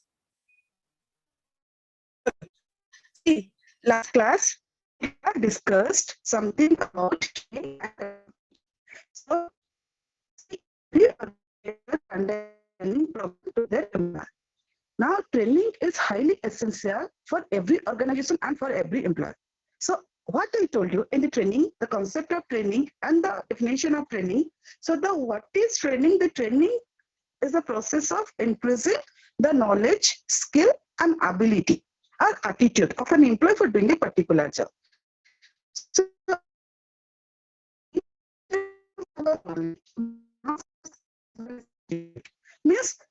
organs of our negative attitude get converted into positive. Training is equally important for the old employee as well as the newcomer. Both means that those are the existing employees, training is important. Those are the newcomers, training is also important. In fact, training is a continuous process, right? Throughout the year, the organization conducting variety types of variety method of training program to the employee. Last class already I told you. And the organization conducting training program due to various reasons and the importance of training program. Why the organization conducting training program to the employee? What I told you in the last class. See, the organization conducting training program to the employee due to various reasons. The training is highly important for the organization. Now, why it is important? Because proper training and development, it can improve the product as well as it can improve the productivity, the product quality as well as training program. Here, what happened now? The day by day, the organization, if the organization will not produce, they cannot meet the need and requirement of the customer. So we have to increase productivity and reduce cost of production. It is training program, conduct the training program properly to the employee, right? So apart from this, through the training program, we can also maintain the quality. So the quality of a product, productivity, customer, as well as we can also meet the means what the need and requirement of the customer as well as also.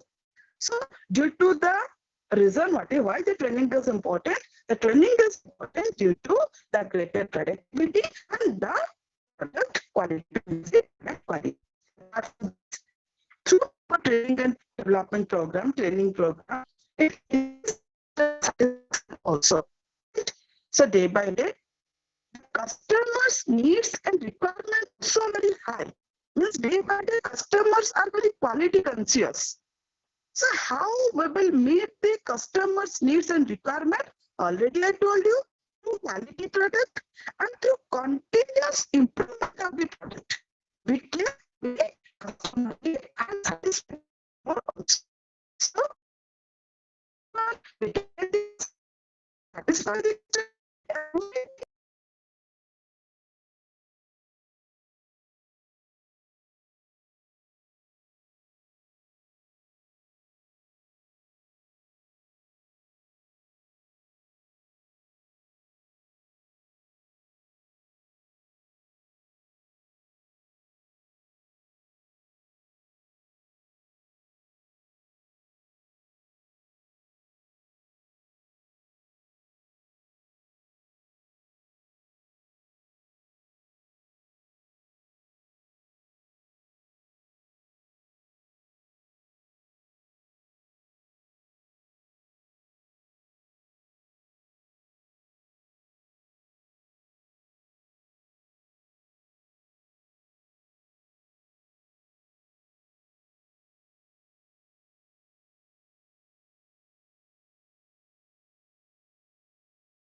now is it audible?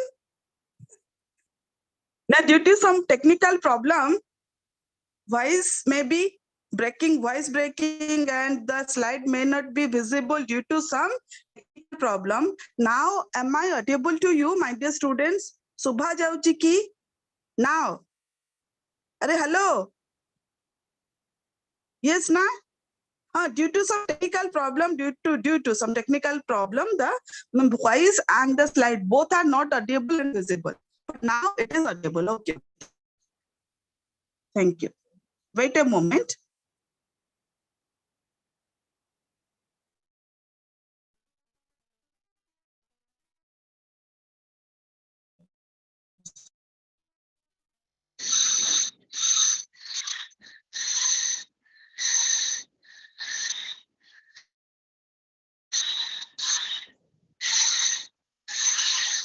ପାଟି କରୁଛି ରେ।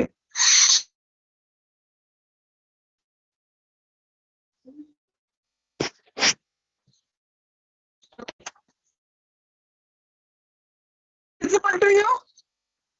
Visible? Table visible ହିଁ time ପଳେଇବ ବୁଝିଲ? Visible ନା my dear students? Slide.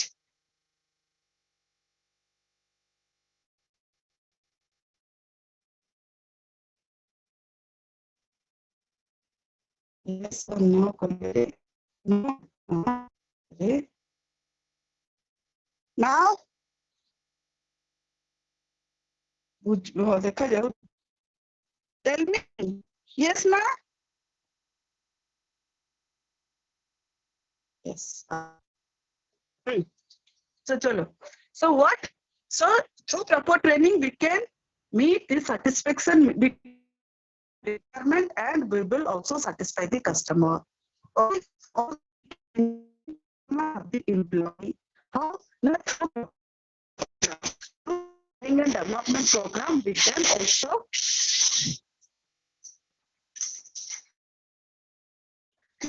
training and program we can also performance of the employee. So apart from this, what will happen? It increases morals, high motivation, high job satisfaction, positive attitude, pleasing personality, everything it can be possible through proper training and development. If every employee, they can develop their positive attitude, positive ethics, can develop their ethics, values, personality, pleasing, everything can be possible through training and development. Right? Apart from this, the career development, the career progression also can be possible through proper training and development. Why training is important? Due to this reason, the training is important. So here, career development means what? In program. Now, what I am doing right now, I'm providing kind of training program to my students. So basically, your career development can be possible. Your career development through proper education facility, through proper different kind of training facility, through career.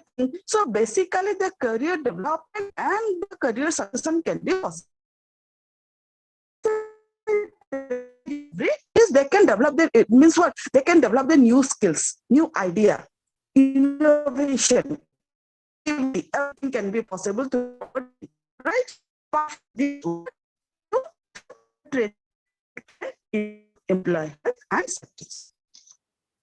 While the employees are working in the organization, they are working in a variety kind of what? Dangerous machinery, in front of dangerous machinery, in front of the fire, in front of the hazardous area, the workers are working, the employees are working.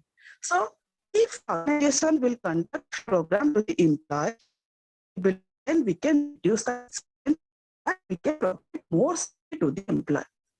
Right? And it can be possible through training program. While the employee is working in front of the fire and dangerous machinery.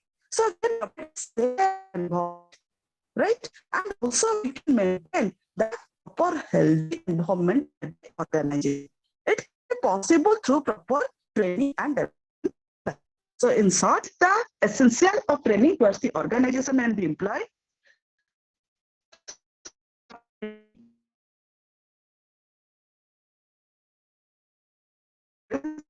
So if the profit is increased, the organization growth can be possible, right?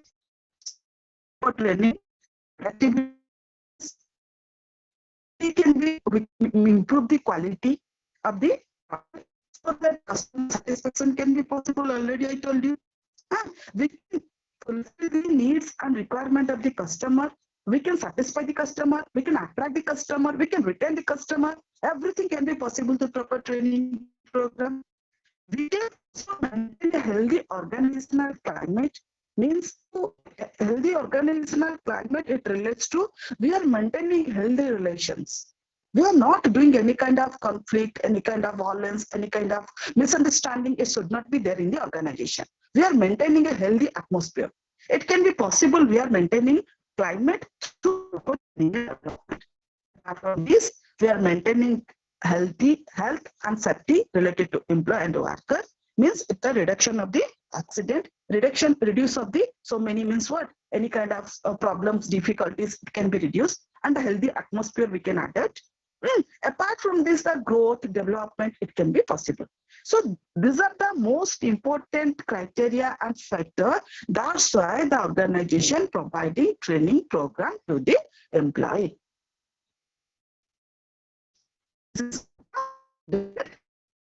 Types of training. Now, why training is important and what are the objective of training? Both are same. So basing on this, you have to remember, already I told you.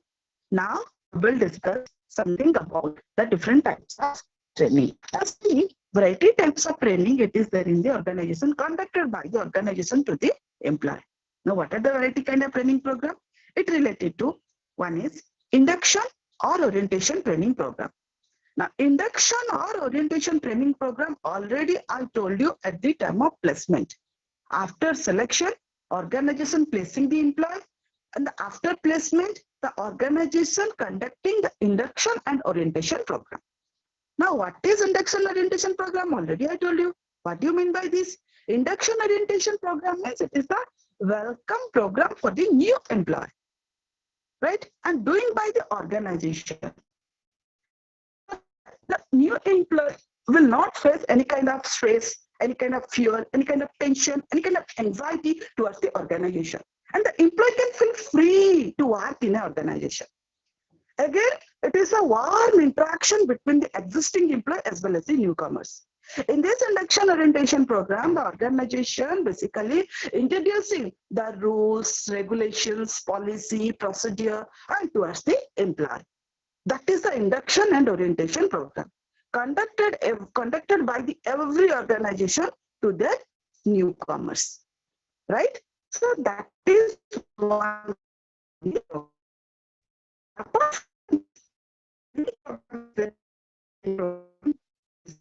Formal and informal training program.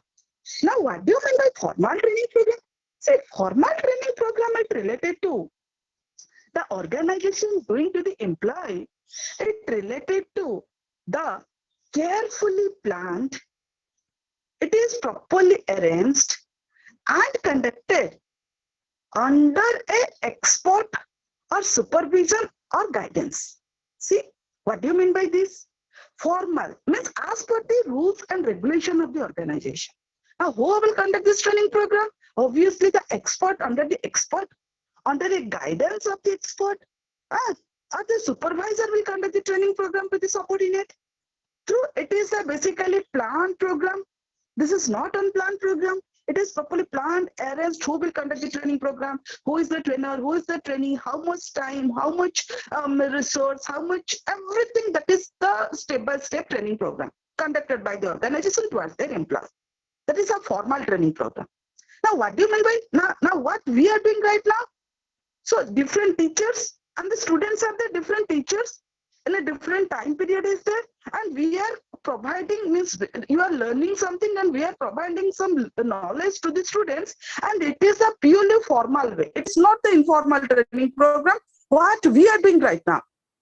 Why it is a formal training program? Because whatever may be the rules, regulation, term, condition, everything as per the university guideline, we are doing this.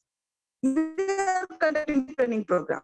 So the local university guideline already decide how much money for who is the team, everything.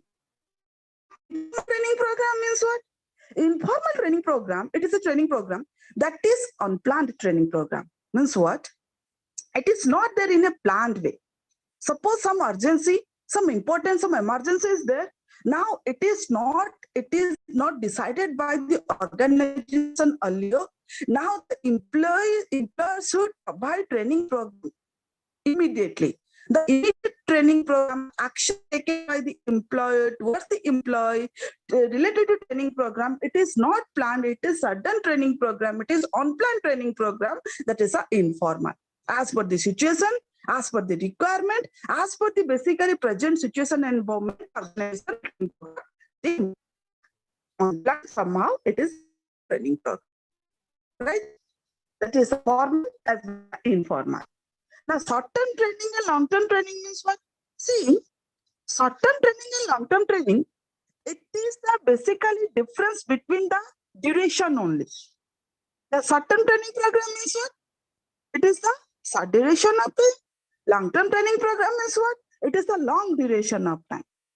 Short-term training program, the organization conducting training program to the employee, it may be weekly basis, monthly basis, up to maybe 6 months it related to short-term training program.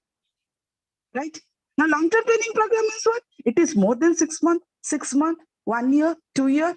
So these are the training program it related to long-term training program. So short and long, it is the difference, it is the duration only. It's the depend on the trainer, depend on the subject.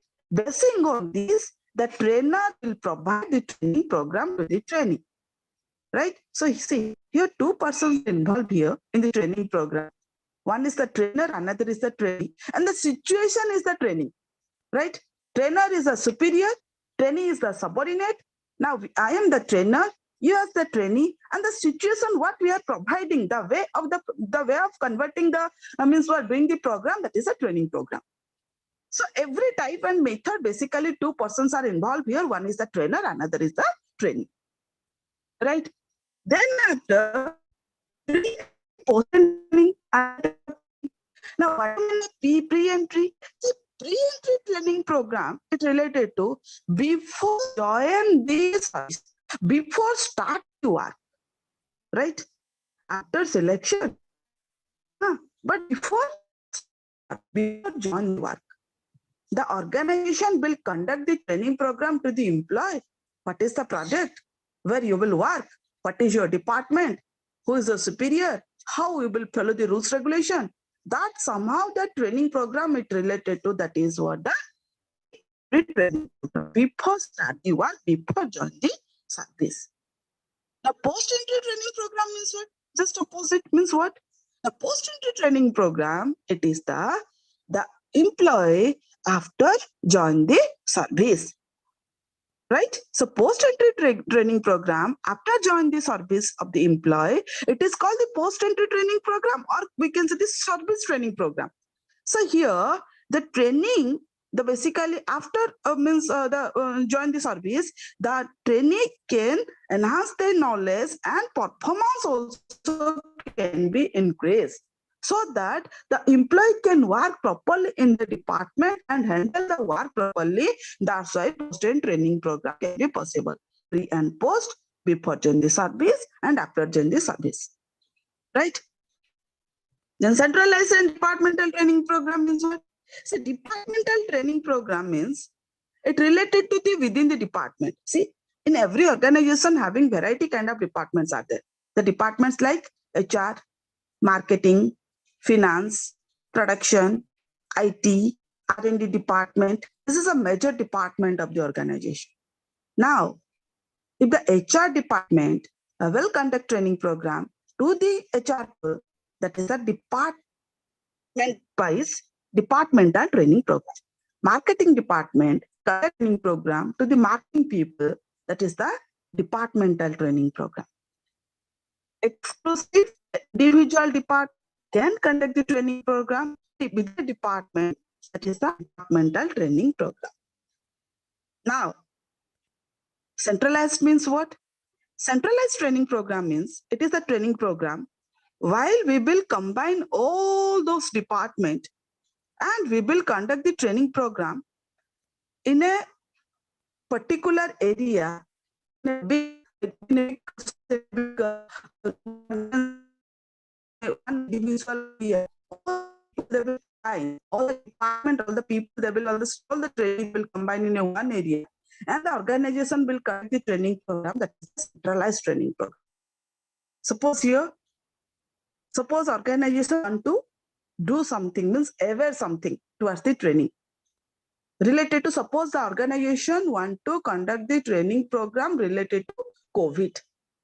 Awareness, the creator they want to aware the means what? Employee, what they will do, how they will adopt the SMS plan, how they will maintain their safety and secure.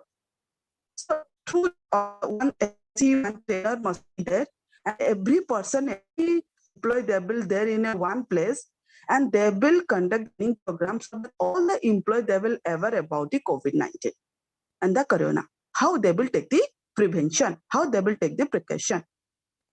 So this kind of training program conducted by the organization in a basis, right? If they want to something related to some, means what? Some topics. Apart from this, refresher training program and training for. Now, what do you mean by refresher training program? Refresher training program, it is all about what? This training, it is for the old employee as well as the existing employee. Refresher, experienced employee, old employee, existing employee. Why are they conducting training program to the old employee? Because through the training program, they can refresh their knowledge and they can work with latest technology, with the latest method, innovation. Through this different kind of innovative technology, advanced technological advancement, the latest method they can adapt through the refresher training program. They know the work, how they will work, they know. But how to work in the new technology, they don't know. So to aware how the people will work in this new technology, for that the organization conducting training program to the old employee and the existing employee, that is a refresher training, right? And training from promotion, it related to promotion means those are the existing employee. Those people are working in an organization in a longer duration of time. The organization conducting training program so that they can fill the future job vacancies. Means they can go to the higher level position through proper training and they can handle the higher level position. That is a training for promotion. Me is working as an assistant manager, but after training, I will go to an associate manager. High promotion means what? It is high responsibility. More rules, regulation, high responsibility, everything is there. It is not only will increase your salary, but also increase your responsibility, task, duties. So how I will handle the future task, duties and responsibility? It can be possible through proper training and development program. That is a training for promotion. Different type of training program. Just to you, or have you a doubt? Is it clear to you? Any query? Any question? No?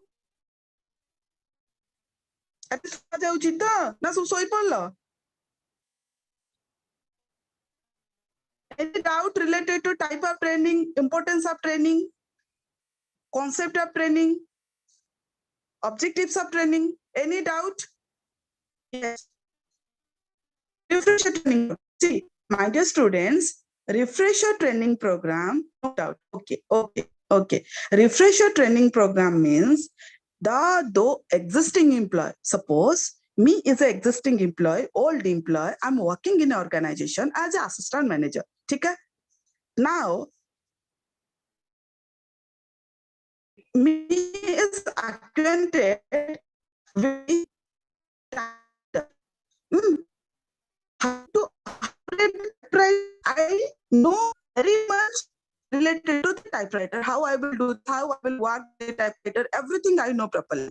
But well, will adopt some computer, advanced computer, or some advanced kind of things. So how I will operate the computer, that I don't have any knowledge. For that, I know the work, but I don't know how to operate the machinery, how to operate the advanced technology. For that, the organization will conduct training program to me so that I can able to handle the computer. That is, I can refresh my knowledge. So I can also adjust in the new technology, new environment, new situation, new circumstances. And also I can basically innovation, creativity, full of innovation and creativity also can be possible. So outdated, all the outdated things I can remove and I can update with the situation. I can update with the circumstances. That is a refresher training program. It is basically exclusively for the old employee, existing employee. All the university, Utkal University conducting training program, Utkal University faculty members, refresher training program, BPUT conducting training program, all the faculty members of BPUT, AICT conducting training program, all the faculty members are related to AICT. Why? We know how to teach to the student, but how we should teach to the student in a advanced technology. Right? Understood, na? Okay, thank you. Chalo. Any more query? Any more doubt? No? Come to the next.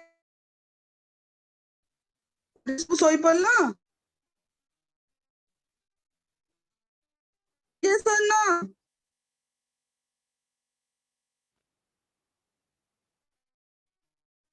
No. No, okay, call no? Are? Huh? Sorry. Now.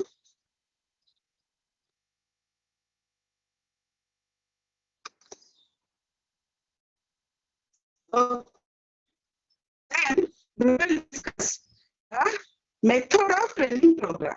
Okay? The method of training program. Actually, slide is visible to you now. Slide is visible to you.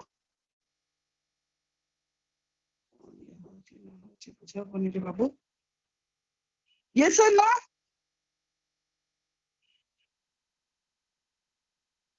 No, no, ma'am, no, ma'am. Okay, okay.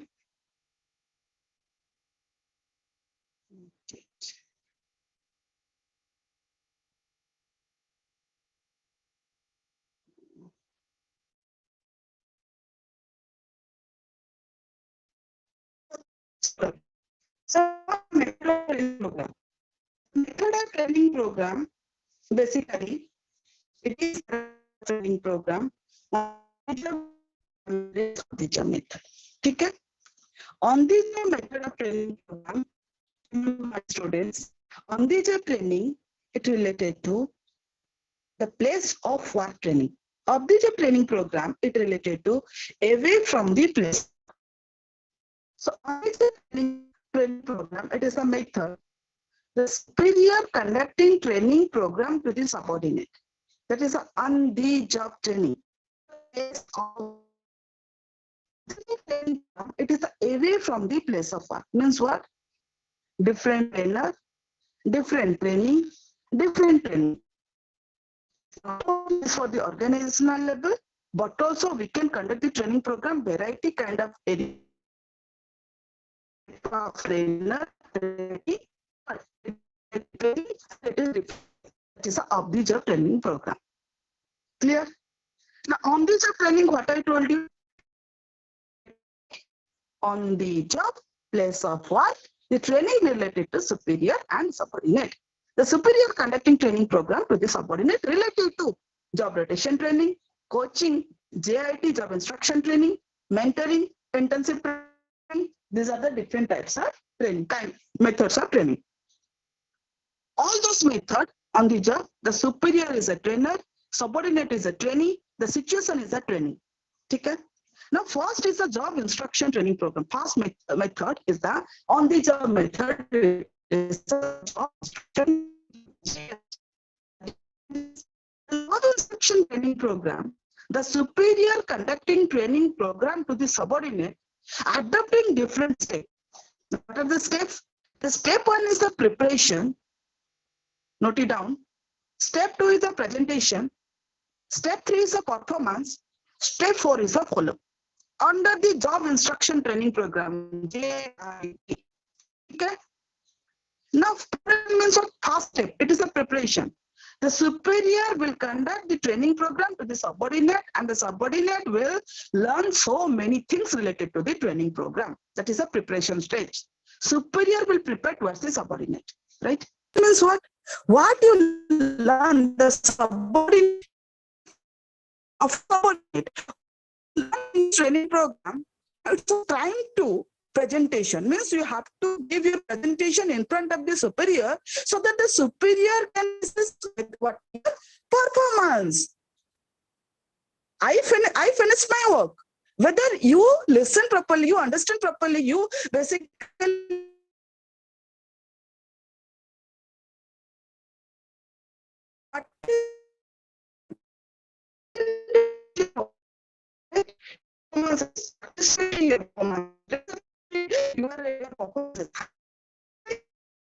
your performance through, and I will give you the follow-up.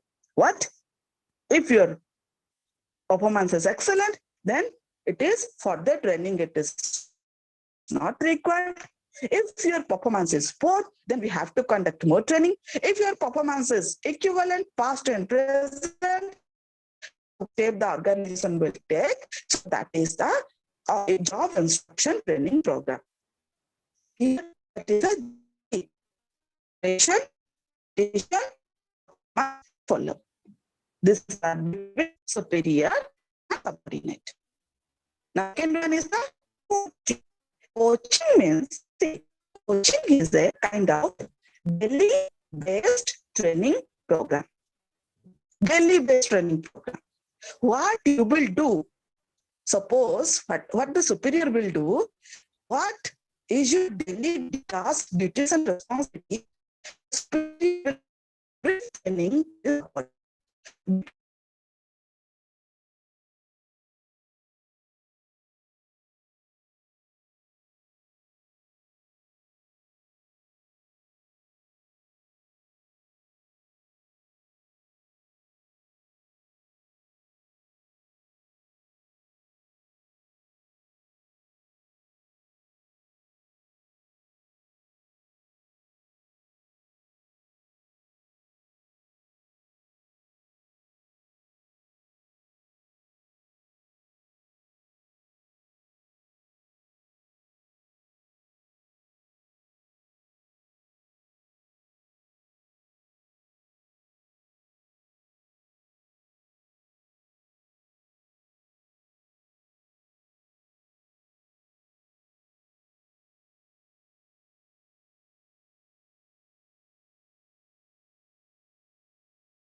I'm sorry, this is all about the network problem, right?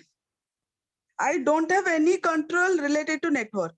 So this is all about your network problem, my dear students. So I can't do anything here. Am I audible to you right now? Are Subha Jauji ki? Yes, yes. Okay. Okay, see, this is all about the network problem. We can't do anything here. Okay, wait a moment.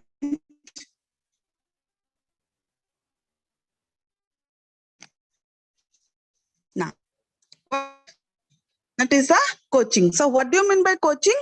What I told you in the coaching is a kind of daily-based training program, right? So what you will do every day, what is your task, how you will handle your task properly, so that the superior will guide to you. The superior will guide to the subordinate what you'll do in your, means what, in your department, and you handle your task properly. That is a coaching. It is a daily-based training program, right? Then it is a mentoring. Superior playing role as a mentor. Mentor means a guide, a host, a kind of teacher, a kind of senior, means this kind of role playing by a superior related to a mentor.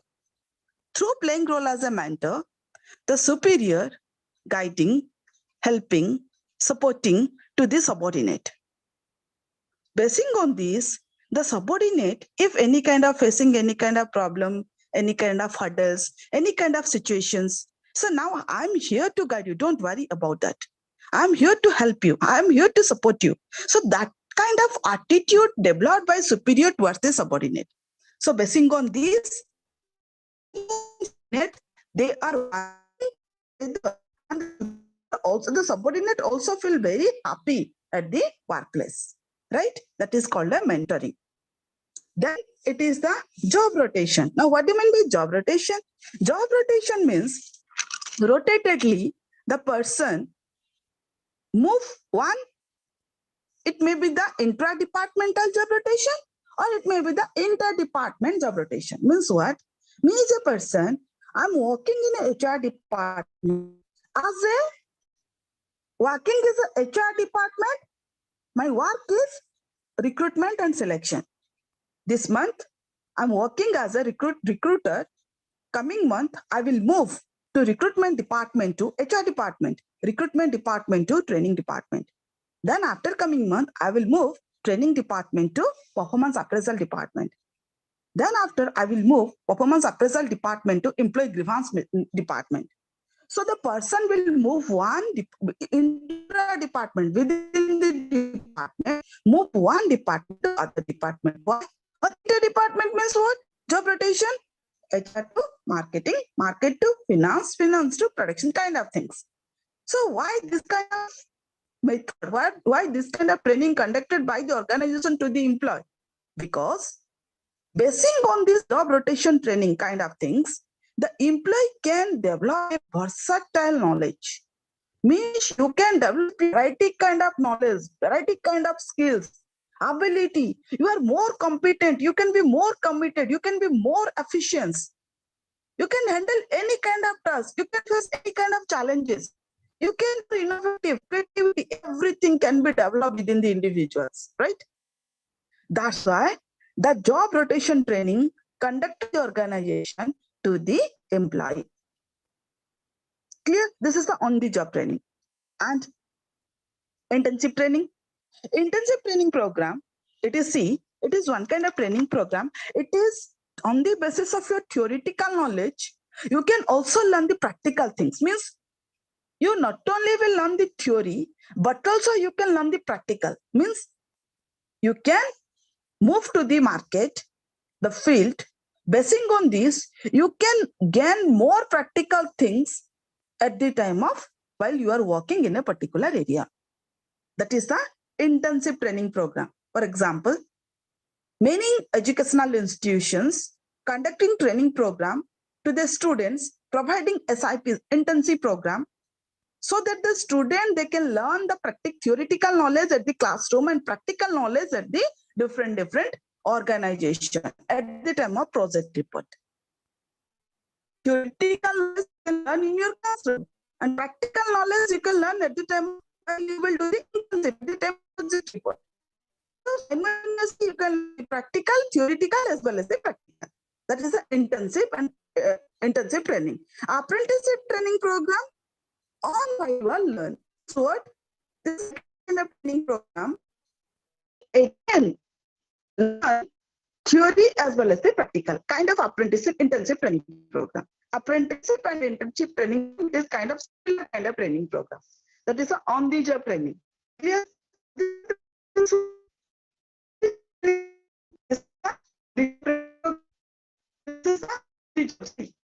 training means it is the different kind of training program, that is different trainer and different needs. The on the job of the job training program, one training program that is a lecture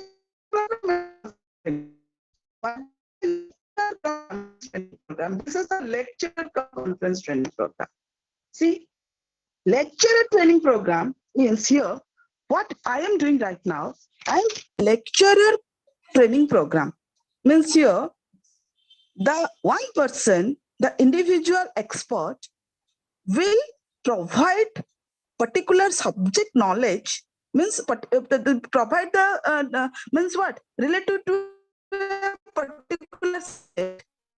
Related to knowledge related to the particular subject in front of a group of trainee, right? So here the lecture means the particular expert will adopt so many kind of method. Means what?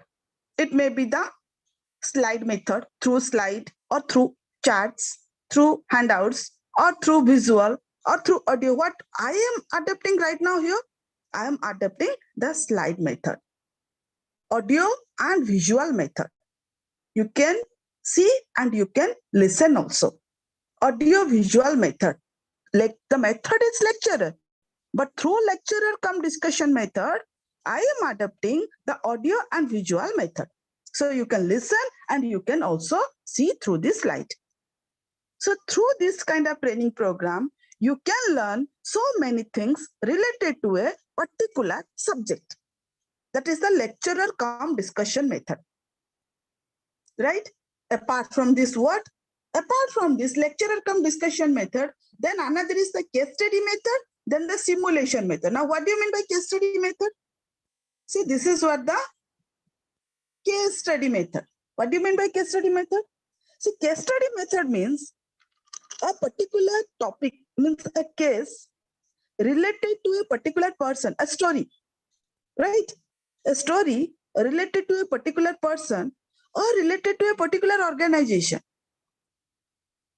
Now, all the trainee, they have to analyze the story related to the story, related to any kind of problem, any kind of situation, what is the ups and downs related to the particular story. They will analyze entire things related to this story and they have to give solution to the particular case.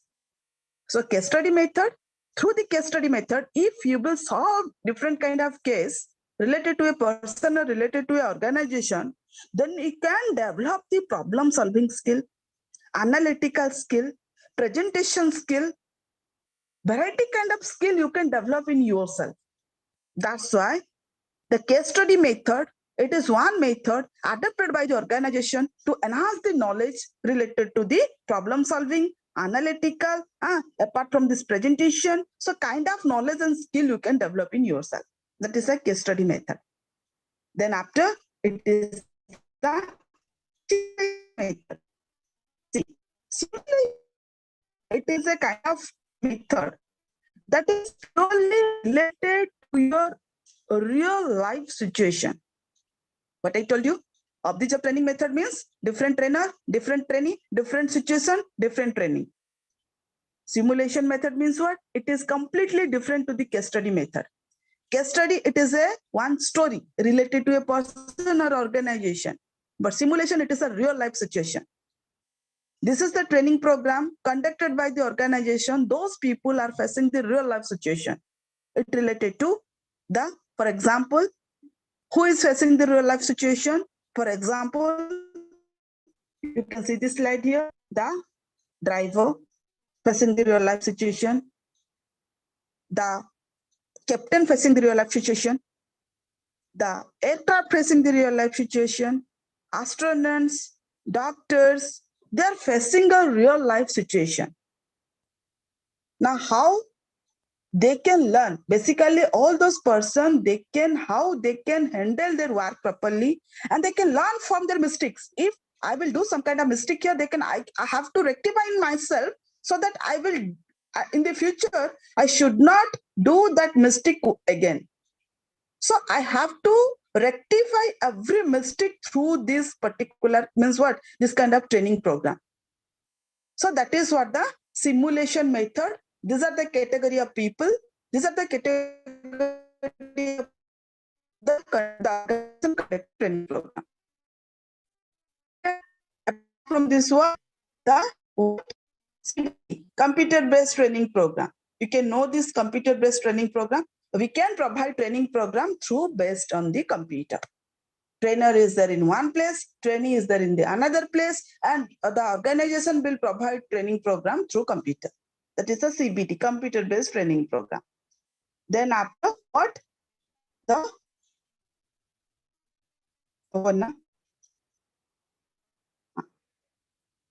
lecturer method over, case study over, simulation over. CBT over role playing. Role playing method what? Role playing method, it related to different people playing different kind of role in an organization. How the people will handle their role properly, that is a training program conducted by the organization to the people. Means what? Suppose I'm a person, I'm working in the front office. So how I can handle the customer? What type of role I will play at that particular time to handle the customer? Those people are working as a salesperson. Those people are working as a customer relationship officer, front office executive. So basically for that particular person, the organization conducting training program, the problem is a role playing. Means what? How you will play a role. Means what type of role you will play at the time of handling the customer. Variety kind of customer. Someone is aggressive, someone is submissive, someone is loud, someone is quiet. Variety kind of customers are there. So how you handle the customer? That is role playing I'm doing the organization. So that type of training the organization conducted to the people. So the people, the employee, they can handle the customer properly. Clear? And in basket method means what? Every day, in the everyday life, the organization receiving some mail, different kind of problem related to the product, related to the service. How the people, they are providing complaint towards the organization, the customer providing complaint towards the organization. It may be through mail, it may be through telephone, it may be through physical. I will go there and I will lodge the complaint. So all the complaint the organization will collect in a one place and they will solve the problem one by one. That is the all the problem we will collect and we will save in a one place, that is a basket. And it is the responsibility of the trainee, they will collect one by one problem and they have to solve one by one. That is a in-basket training program. Now, how they will solve the problem, that the superior conducting training program to the subordinate. Through this, the people, they can learn so many things. This is what your on the job and off the job training program.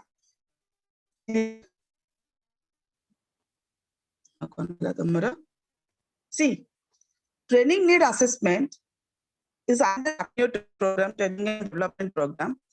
Training need assessment, it related to what? It related to, what do you mean by this? First, to listen properly. Training need assessment, it related to organization will conduct the training program as per the need and requirement of the people. Someone is the skilled worker, someone is the unskilled worker, someone is the high skilled worker, someone is the technician, someone is the employee, someone is the front office. Variety kind of people are working in the organization. Now it is responsibility of the organization. They have to analyze what kind of people and what kind of training we have conduct to the people, to the training. That is a training need assessment. What as per my requirement, the organization should conduct training program to me so that I can learn so many things and I can implement after training program towards my work.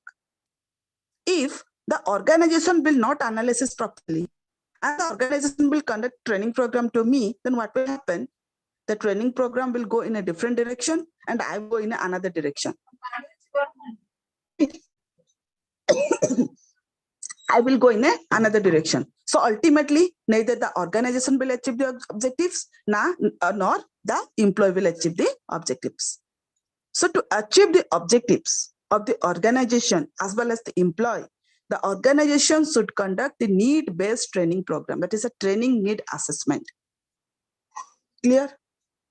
As per the requirement. So it related to 3-step training need analysis. That is the organizational analysis, task analysis, and people analysis. Organizational analysis, what it related to? See, organizational level analysis, it related to the organization can analysis to the, it related to organizational level analysis. Again, various steps are there. What? Objective analysis, organizational objective analysis, then resource utilization analysis. Just to note it down in your notebook. Resource utilization analysis and climate analysis.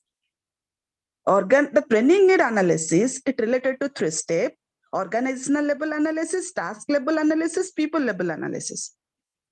Organizational level analysis, again, 3 steps are there. What we will do in the organizational level analysis? We will analyze the objective of the organization. On the basis of this, we will provide the training program to the employee. Resource utilization analysis, how much resource, it may be the human resource, it may be the non-human resource, how much money we will invest, how much the material we will provide, how much time we will provide, how much, who will be the trainer, how much money we will invest. Everything we have to analyze here. Resource utilization analysis. Climate analysis. Climate means the present situation, where, when we will conduct the training program. Whether we will conduct training program in the morning hour, evening hour, day hour, which time we will conduct the training program. What is the suitability towards the employee? That is a climate analysis, right? It is the organizational level analysis, a training program related to the organizational level analysis. Now, task analysis is related to, we will analyze the task of the employee, what the employee is doing in the particular area. The content analysis, what is your task, duties and responsibility, content, what I am doing in the organization. Individual person, what the individual person's activity, that is a content analysis. We have to analyze the entire details of the individual person. Training suitability, and as per your content, as per your task, what type of training we will provide, types and method. Short-term training or long-term training. Short-term training, whether we will go to the simulation method or in basket method, whether we will go to the coaching or go to the mentoring. Types and method we can analyze here. Training suitability, as per your content, we will provide the training program that must be suitable towards the training. That is the task analysis, people analysis, the task analysis, right? So content analysis, training suitability analysis, and cost benefit analysis related to task analysis. Cost benefit analysis is related to ROI, return on investment. If we will invest this much of amount towards you, then what are the returns we will get, right? If we will invest 5,000 towards the individuals, then what are the returns we will get? That is the cost benefit analysis. The last step is the people analysis. People analysis or person analysis or employee analysis. What we will analysis related to the people, it related to the performance, competency, and potential analysis. We will analysis your performance, we will analysis your potential, we will analysis your competency. Performance analysis, on the basis of performance, we will provide the training program. Performance high, certain training program can be sufficient to you. Performance is low, we will provide the long-term training program. Potential, what is your hidden talent? It is high or low. How much you are competent to do the task. So basing on these different organization program,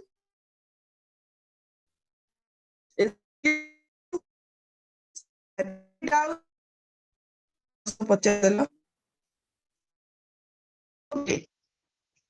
My dear students, please tell me now, have you any doubt related to method, types, and training need assessment? Is it clear to you? Have you any doubt? No doubt? No, ma'am. Yes, ma'am, clear. Okay. So remember, what is task analysis? Task analysis is related to what type of task you are in. Basing on these tasks, basing on this, we will conduct the training program. It related to your means what is task. You are a skilled worker, you are a semi-skilled worker. You are handling the machinery. What is your task that we have to identify first? Basing on your task, we will provide the training. That is the suitability. On the basis of your task, we will see. Your task is what? Basing on this, we will identify the types as well as the method.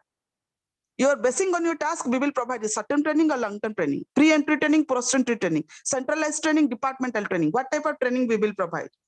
Again, method. We will go to the simulation method, in-basket method, role playing, mentoring. On the On the basis of your task, we will provide suitability, means analysis which training will suitable to you. And cost benefit analysis, if we will conduct the training program to you, then how much money we will invest towards the individual. If we will invest 5,000 towards you, then will be the output we will get. That's the task analysis. Clear na? Sushant, okay. Okay, chalo, my dear students, you remember in short, what is training? What are the objectives of training? Objective both are same. What are the methods of training? What are the syllabus? Coming class, I will discuss another coming class, I will discuss the evaluation of training program according to Patrick, and we will discuss the compensation management. Coming to will complete this much, and next last class I will discuss with the 50 international management. Okay, is it you?